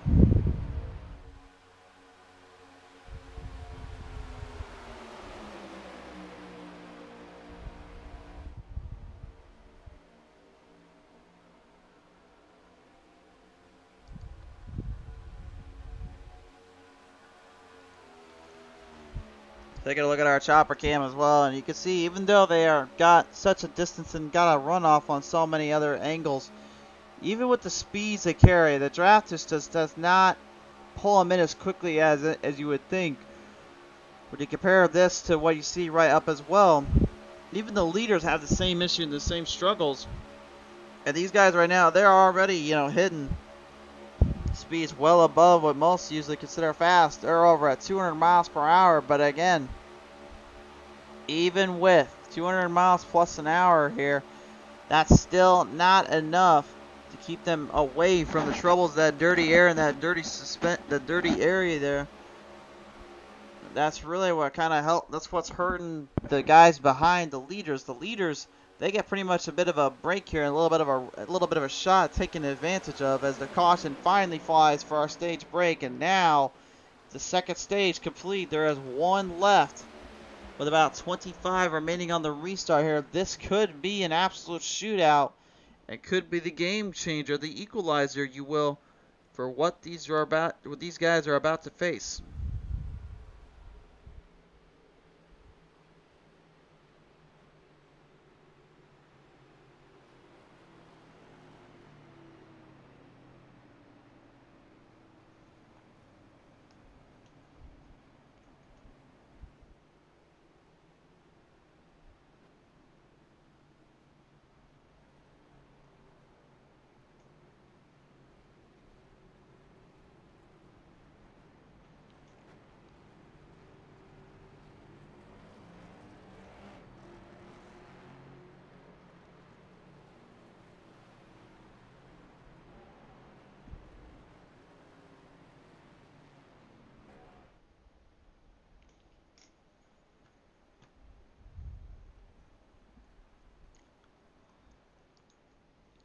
So field now looking to regain and recapture some glory and look for their moments where they can. Pit roads are definitely going to be very telling of the tale here. When we come back, there will be only 25 laps remaining here in this track and in this field. There are so much at stake and there's so much on the line. Which one of these drivers has the time, has the patience, and the skill to master and perfect this race to the end? There is only one way to find out when we come back here on PTM Racing TV. Tonight's race, ladies and gentlemen, is presented in part by our good friends over at Spartan Logistics Management LLC, by R&R Racewear. Be sure to check out the link down in the description below to see what you can get from the R&R Racewear camp and their brand new shirt line they have going on. By Loud Pedal Gaming TV, smashing the loud pedal for your viewing entertainment. By SimsSpeedShop.com. By Track Time Entertainment. And by 5-Star Graphics. A big thank you in large part to them and the crew for helping us out this season and helping out these drivers on the track to be able to come out here and race a little bit here. Off pit road wise, Kevin McCann gets the better of everybody, as well as Vincent Short and Chris Wally. That will be our top three of the elite field. Brian McCann moving back into the top 5 with a fourth place spot right now. And Aaron Smith going to have a little bit of work to do in that 5th place area here. Now, when's the last time you ever heard me say Aaron Smith's going to have a little bit of work to do from that 5th place spot? I don't think that really happens if ever.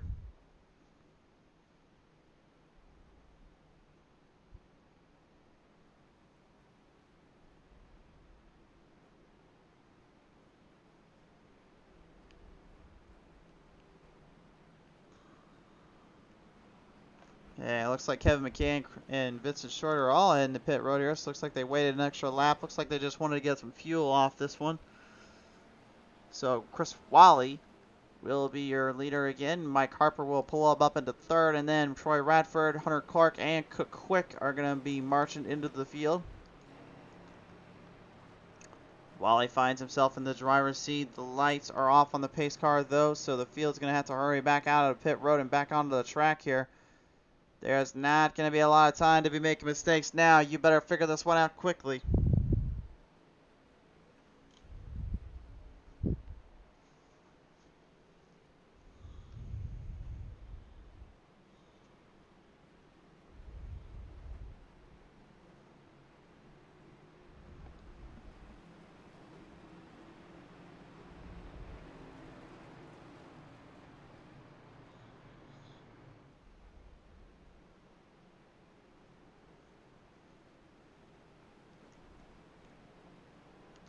They will lead the drivers inbound and in play. The field is ready to stack, rack, and put them back on the attack and finish this one out. So much at stake and so much on the line here. There's just no way of knowing who is going to strike it big and strike it hard here.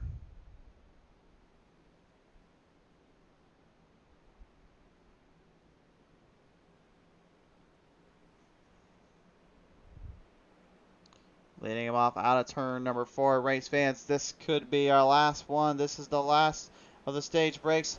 But is it the last of our restarts? We're about to find out. To the green flag we go.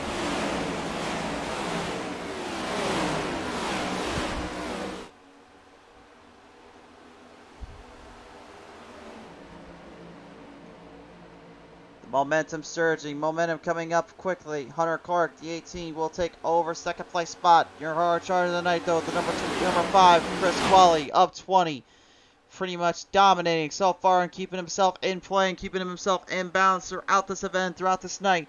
Has yet to really make a mistake since the heats. Oh, but we're going to see a mistake for the first time tonight from the 94, Troy Radford, as he gets right in there with Mike Harper. Harper and him getting collided there on the back straightaway. No caution, though. They stay green. Trying to seize the moment. Drivers maneuvering, trying to get speed built up. They know they can't lose the draft now. They have got to stay in it. There's just not enough laps to be making too many mistakes here. Much less finding yourself in a bad omen or in a bad place. Moving the chains in the distances here. Now looks like it could be falling more under the camp for Chris Wally. He knows he's still got one chance at this. He's looking for his first win here on PT Race TV in quite some time. He's had multiple nights, multiple races, multiple opportunities to get there. But he finds himself on the receiving end of struggling and really hanging in there to the very, very end of it. Will it happen again? That will remain to be seen. Hunter Clark, though, moving on the inside zone, looking to stay in play and stay in bounds. Chris Mefford and David Tremblay doing their own thing and hoping for the best.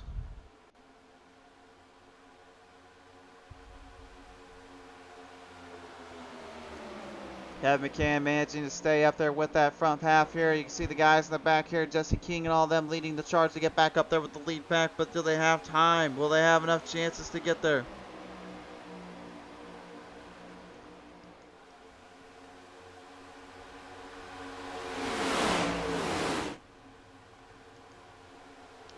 So much on the line here. Again, this is the first race of the season. So many points up for grabs and a lot of opportunities that could be wasted away just from a small error, a little mental lapse, a little breakdown on the track.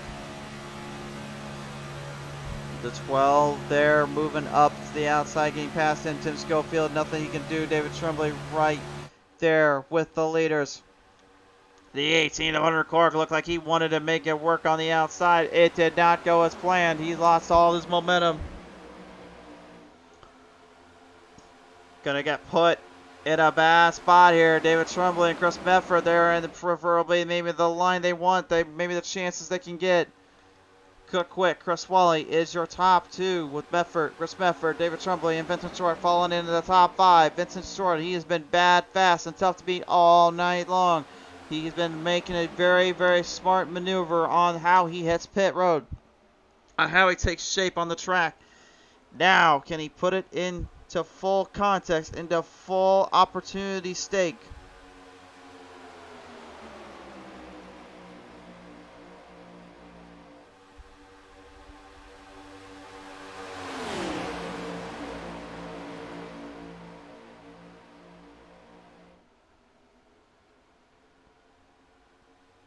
Laps are going to wind down. They're going to click away.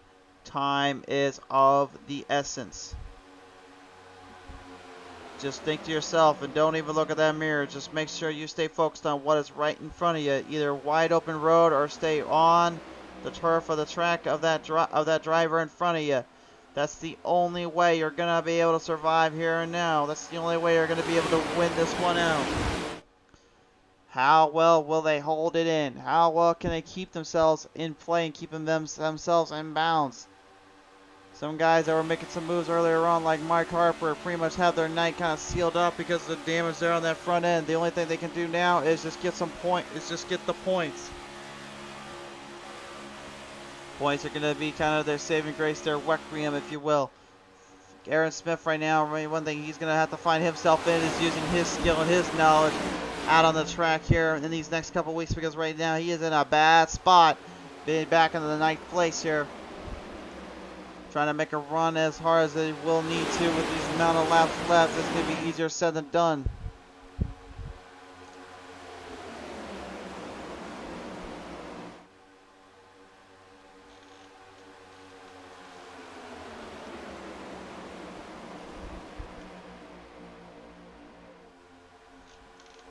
Look at this now. We saw it earlier on. Now we're seeing it again. A little deja vu. Cook Quick and Chris Wally back in the top, back in the 1-2 positions respectively. One right in front of the other. Kind of crazy to believe. And that was not us, folks. That was Cook Quick's onboard camera there that went out.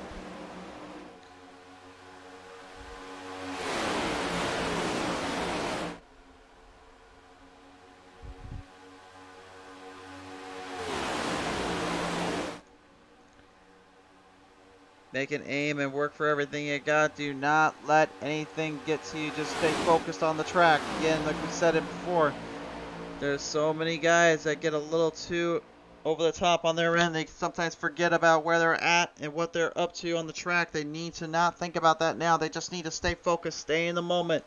Don't worry about anything else. There's definitely a whole host that could go down here.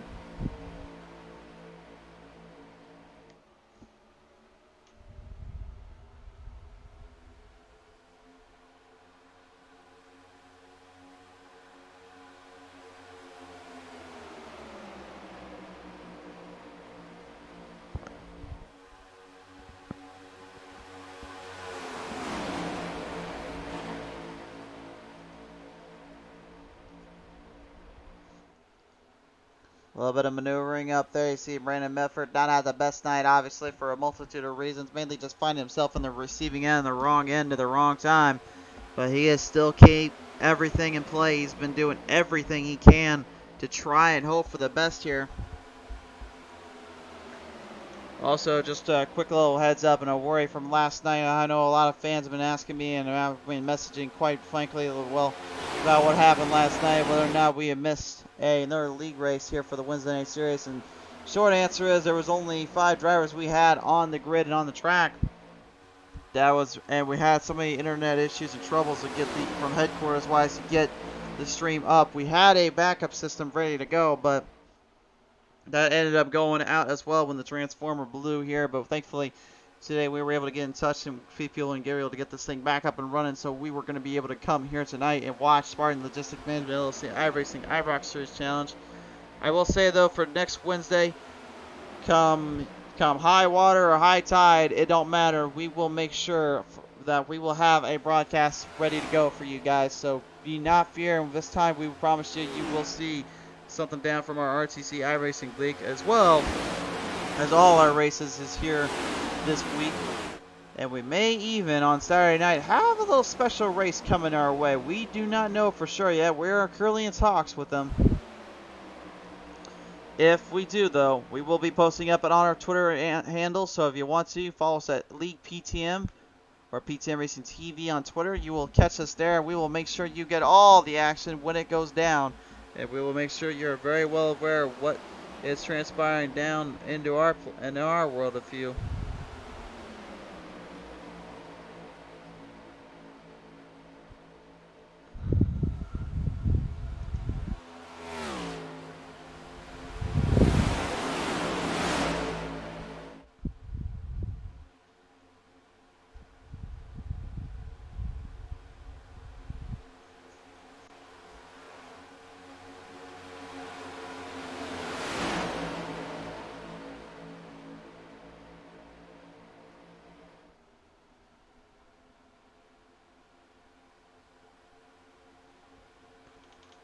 Down on the flags here, the front straightaway. Every driver looking for a chance, looking for something, looking for any kind of opening on the outside. There is some movement coming up ahead. Tim Schofield will try to rally the troops with Troy Radford right behind him.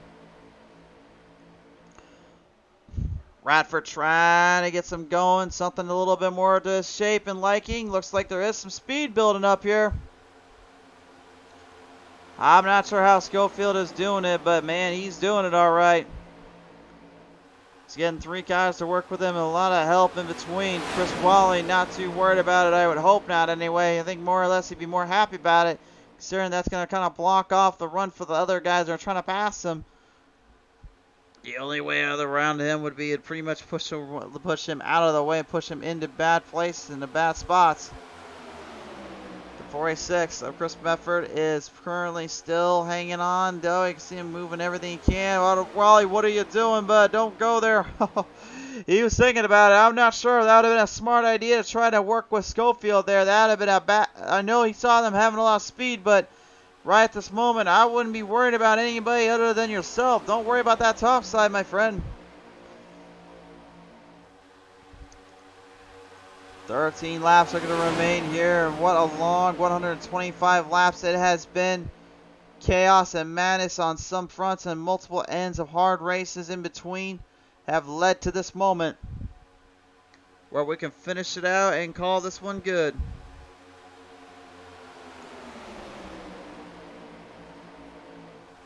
Ah, but a big wreck right behind him on the front straightaway. Mike Henricks getting going for a ride there. Caution flies out, and a huge in position now has just been hit for the number 5 in that crew. But what the heck happened right on the front straightaway? We saw the 03 get sent straight in, and a lot of carnage in between there. Oh boy, that really slowed everything back down to a T, didn't it? Take a look at this real quick. Hendricks dives down a little low, ends up getting into the 25, but just King. King goes for a bad ride there. Hendricks giving credit where credit's due, man, just to save it. But King was not so fortunate, and that really kind of hurt everything he had there when it came to that runoff. One more look at it. Watch right about here. Hendricks is up low. King comes up slightly. Hendricks gets into the wall. He could not save it out of there. Watch King, man. He had to pretty much slam the brakes. Good driving, though. He got the car straight now. Only suffered minor damage on the right side, but that's still damage nonetheless.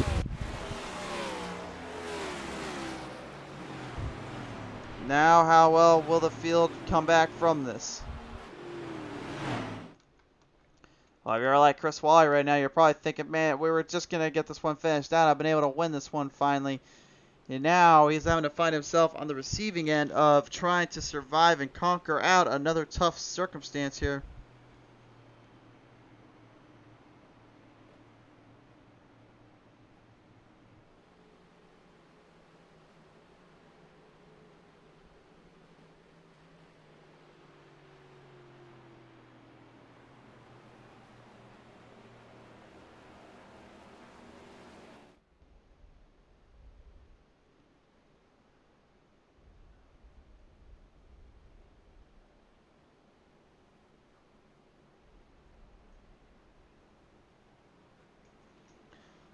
Where will they go from here? Pit strategy, I don't know if that really would be the time to go in, but you know, for some of them, they may need the fuel run to help kind of finish this race out because they did not plan far enough ahead with the circumstance and situation at play.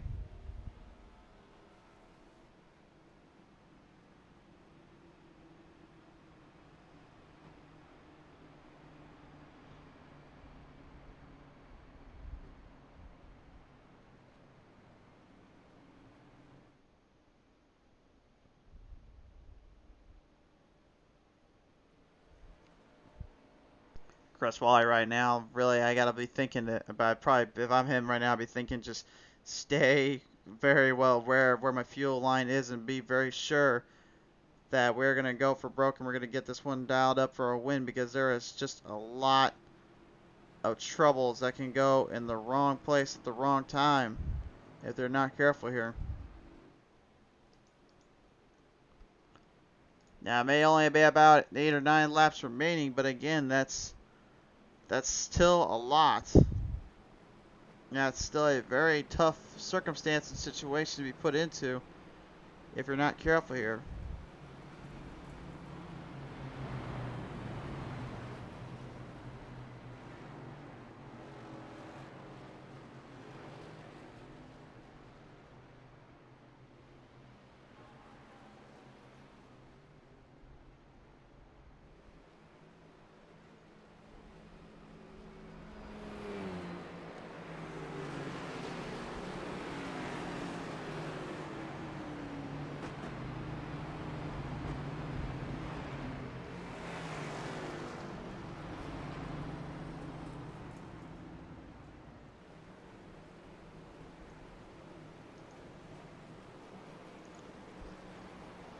Save up as much as you can. Don't let the tires burn up too quickly. You can see the pace lights are off on the pace car. That means one thing. Restart coming your way.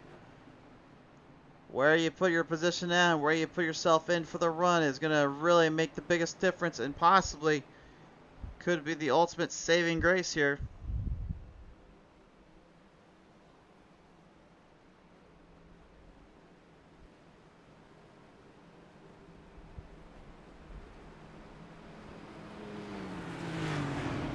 There's a lot that could go right. There's a lot that could certainly go wrong in this case. But who enables the best? Who enabled the car to work as well as they need to for this very last runoff?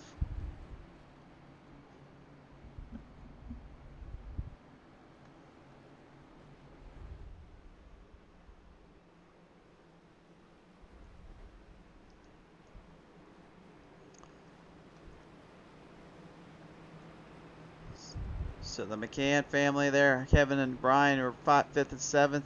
Cook, the Quick boys right now. Currently the only one left of them that's in the driver's seat is the 54 Cook Quick. Neil Quick did a great job earlier on, hanging in there with his field and hanging in there with the chances of winning it out. Finding himself now in a bit of a rough spot here. Vincent Short, though, may be the most impressive so far this race. To be able to work in the strategy he's enabled and really give himself a chance at winning it here tonight. But now with this last bit coming up, is it enough to win?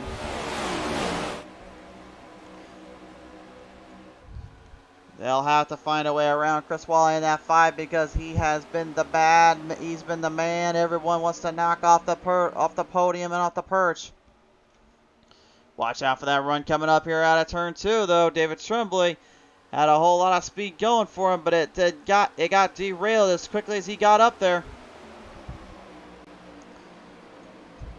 He'll have about 8 laps left. He can possibly move off here. Chris Wally is going to need to defend for everything he's got.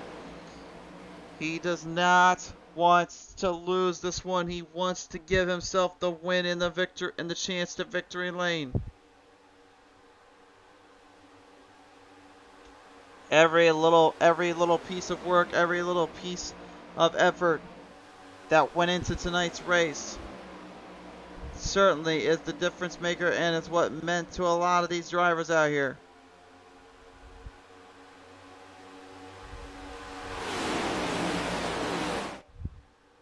There's still a lot of ground and traction to clear off. No gimmies and no breaks here. Only survival to the end.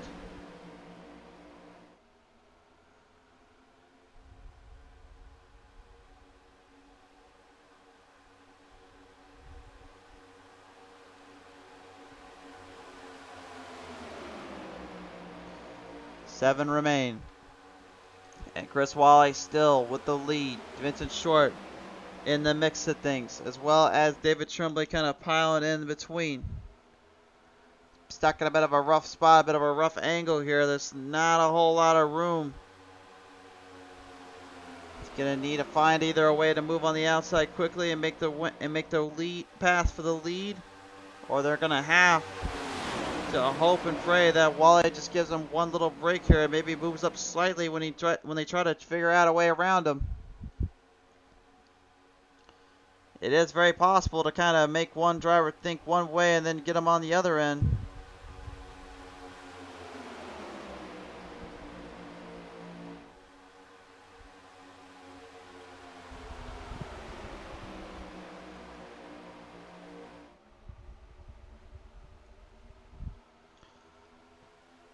Fire him off once again here. Laps continuing to dive down with when that flag gets to there, number 5 to go. They will hold up a high 5 in the air, and then these drivers better know quickly whether they're going to make the move or not, because that 5 laps left is almost a teaser. It's almost kind of a trickle point to either work to make it or break it here.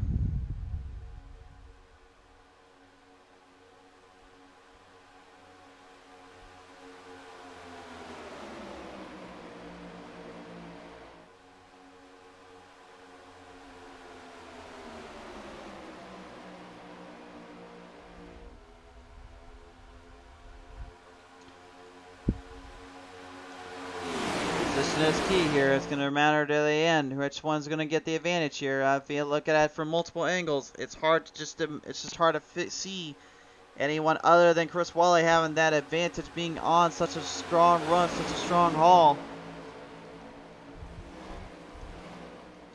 Everybody looking for an opening, though. Some trying to find it more than others. Jared Widener is hoping and praying he gets something on the outside of work. It's just not going there. And even with Neil Quick trying to help him out, it's just not going. You just can't make it stick like that. You just can't make it go the way you feel like it needs to go. Whether you want to or not, you just have to either hope for the best and strive to survive, or you're going to need to push more so for the very end of the next week. At this point, I would just go for any position I get and take the points and run with it, because this track is just not conducive to giving that kind of openings all the time here.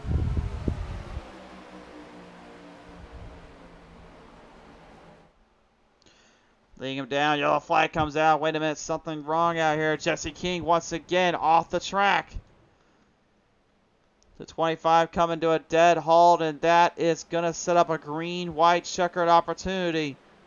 So now the field's going to get packed back in. They're going to get stacked into a bit of a rough spot here. What happened here, though, on the back straightaway, I wonder?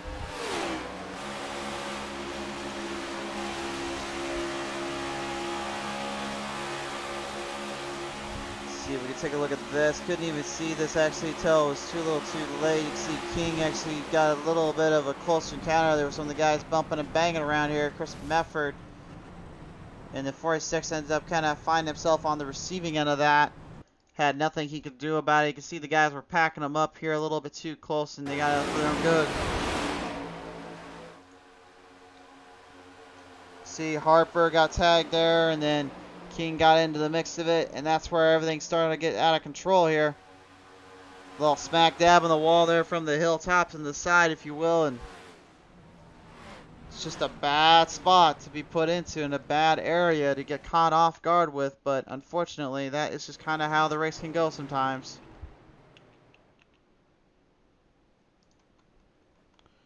So now they get a couple opportunities at this, but this is really going to be their one chance, in my opinion, to strive big. Chris Wally, if they're teasing the guys a little bit here, I think he was trying to see who would fall, see if they can make him fall for it.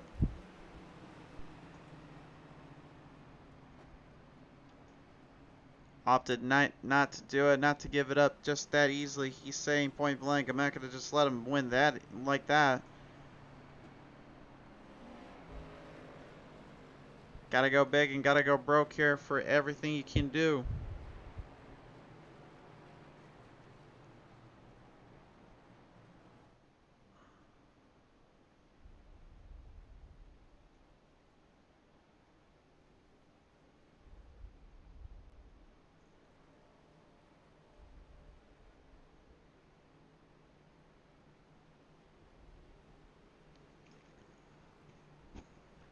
I gotta tell you one thing though, man. It's gotta be absolutely frustrating, kind of being in this position and find yourself in a bit of a tough spot, if you will, for what you're gonna have to deal with, and what you're gonna have to go through with this kind of run and this kind of momentum, because you're literally running with the best and the toughest out here, and having to hold off everybody in the field.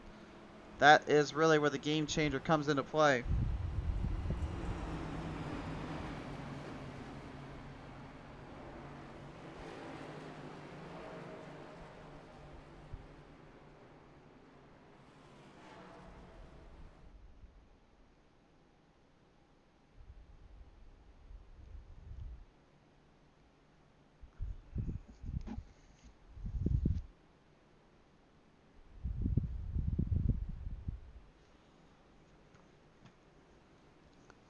This is where things just start to kind of fall more in place, fall more in line. As a driver, you'll wish for these. You don't really wish for these moments. You just want the moments to kind of be your Game 7 opportunity to strike it big when you can. But the ever so chaotic nature of racing in general leads you to this spot, leads you to this place. This restart can be the difference between success or failure for whoever made this concern. The time is now, and position is extremely, extremely vital. You can see the 5 of Wally is trying to slow down to preserve any kind of gas, any kind of fuel, any kind of tire left that he has got to make sure he does not fall in the trap that Daytona can do to you here. When they get to that restart, he's going to need to push every ounce of this car to its limit in order to hold back David Tremblay and the whole field.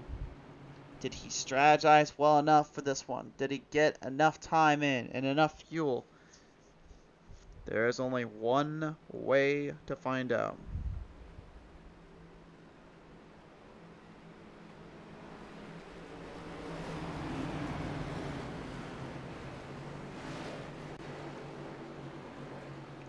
Here we go. They'll bring him off of corner 4. And with only 2 laps remaining, it'll be a green, and then it'll be a white, and then there'll be a checkered flag popping up.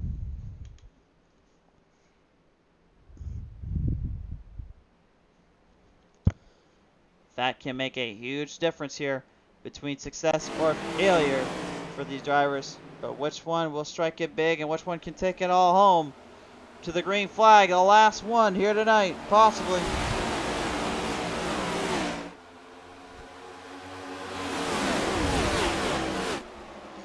Before we head into overtime, what will it be?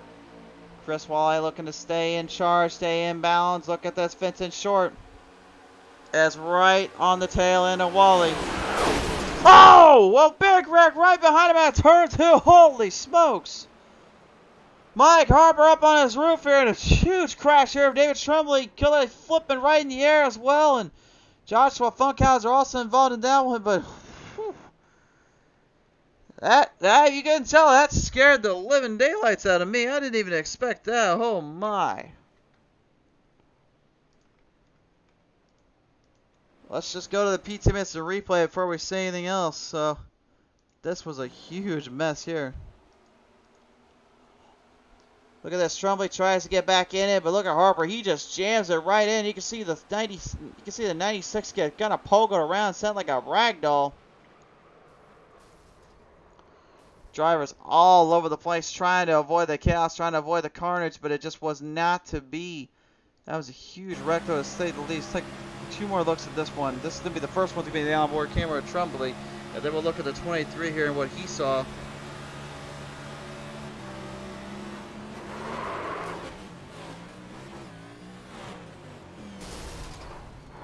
I mean, at that point right there, you're just wondering, like, what the heck happened or where did I go wrong at that point? You don't even know what happened until it's too little too late. Alright, one more look at it from another angle here, and hopefully one that doesn't scare us too badly. This is what we saw originally, was that huge wreck right off of corner 2 there. Well, you can just see everybody getting all out of control, out of place, and offline. Pengraph, I see involved in that one. Yep.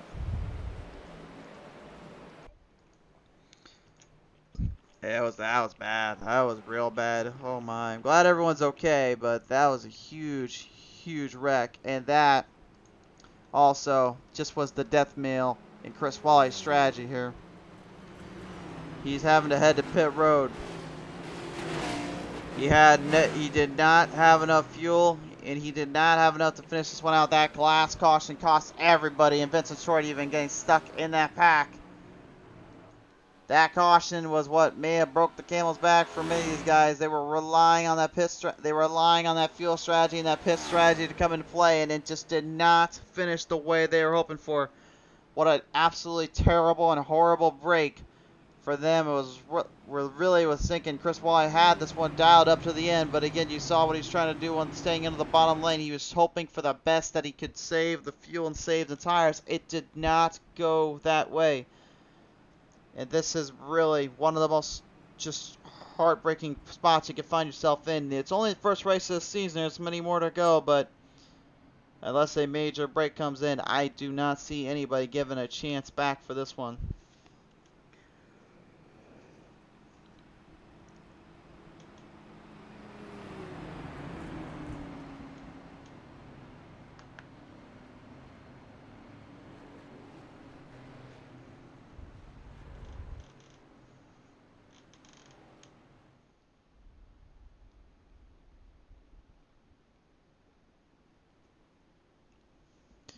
The golden opportunity has now arisen. The chances have arose. There's almost universally nothing much else they can do other than just hope and pray they can finish this race out.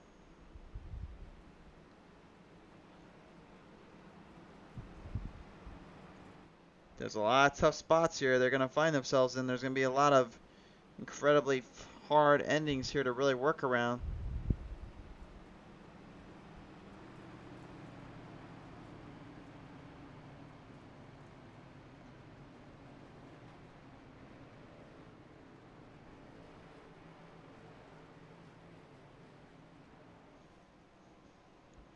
The whites are off on the pace car, and right now Vincent Short, Chris Wally, they're going to be put back in the top 5 rows here.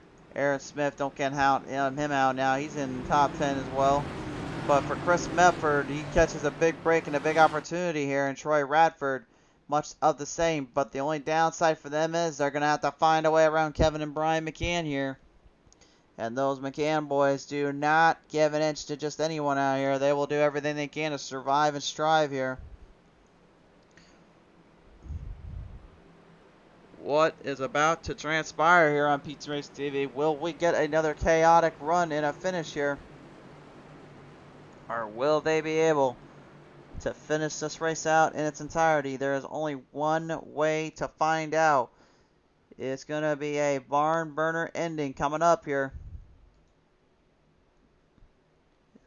The road that led to the success, that led to this moment. Again, we talked about it earlier. You know, when were they going to get aggressive? When were they going to get a little bit over the top? Well, it certainly did, and it got even more so than usual for a variety of reasons. But this right here is the end of it all. One more chance. Green lights off. Right in the air. We're getting on. Brian immediately going to the bottom, trying to keep up there with the family member. He knows points are all that matter to him at this point. It's going to be extremely difficult to pass no matter what he can think of or what he can do. So he's hoping maybe that run on the outside at the very last minute could be the chance he's looking for. Everybody following in line, trying to follow in brigade. You can see Chris Wally falling right back in the back, trying to get into the stretches. Couldn't quite get anything to go. That laid him down this time. If they get to the white flag, they will have one more chance to really work it in. There is no more cautions after that.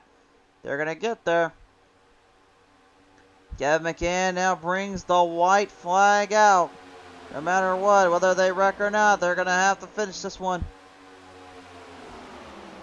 Ryan McCann looking for a maneuver on the outside, looking for an opening, looking for a chance. Troy Radford, much of the same. Schofield even as well has now found himself in the driver's seat for a maneuver.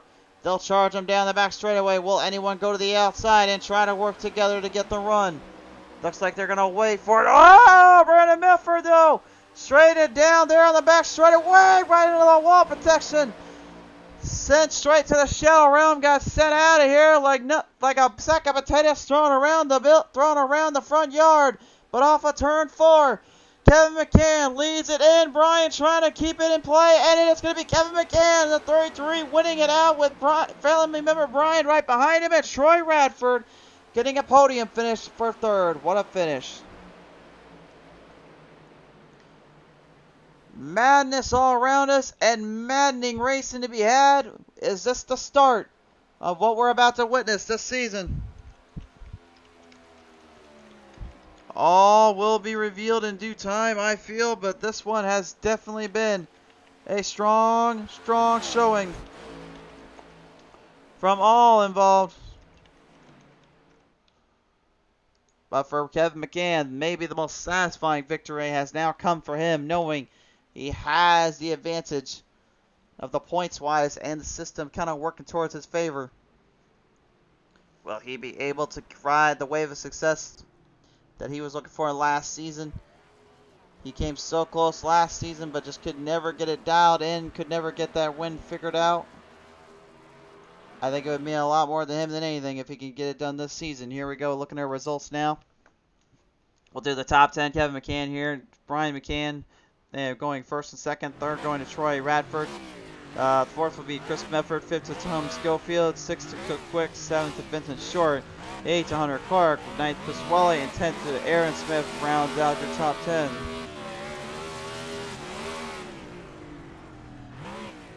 Burn up some burnouts down there while they're at it. Have a little fun with it, because why not?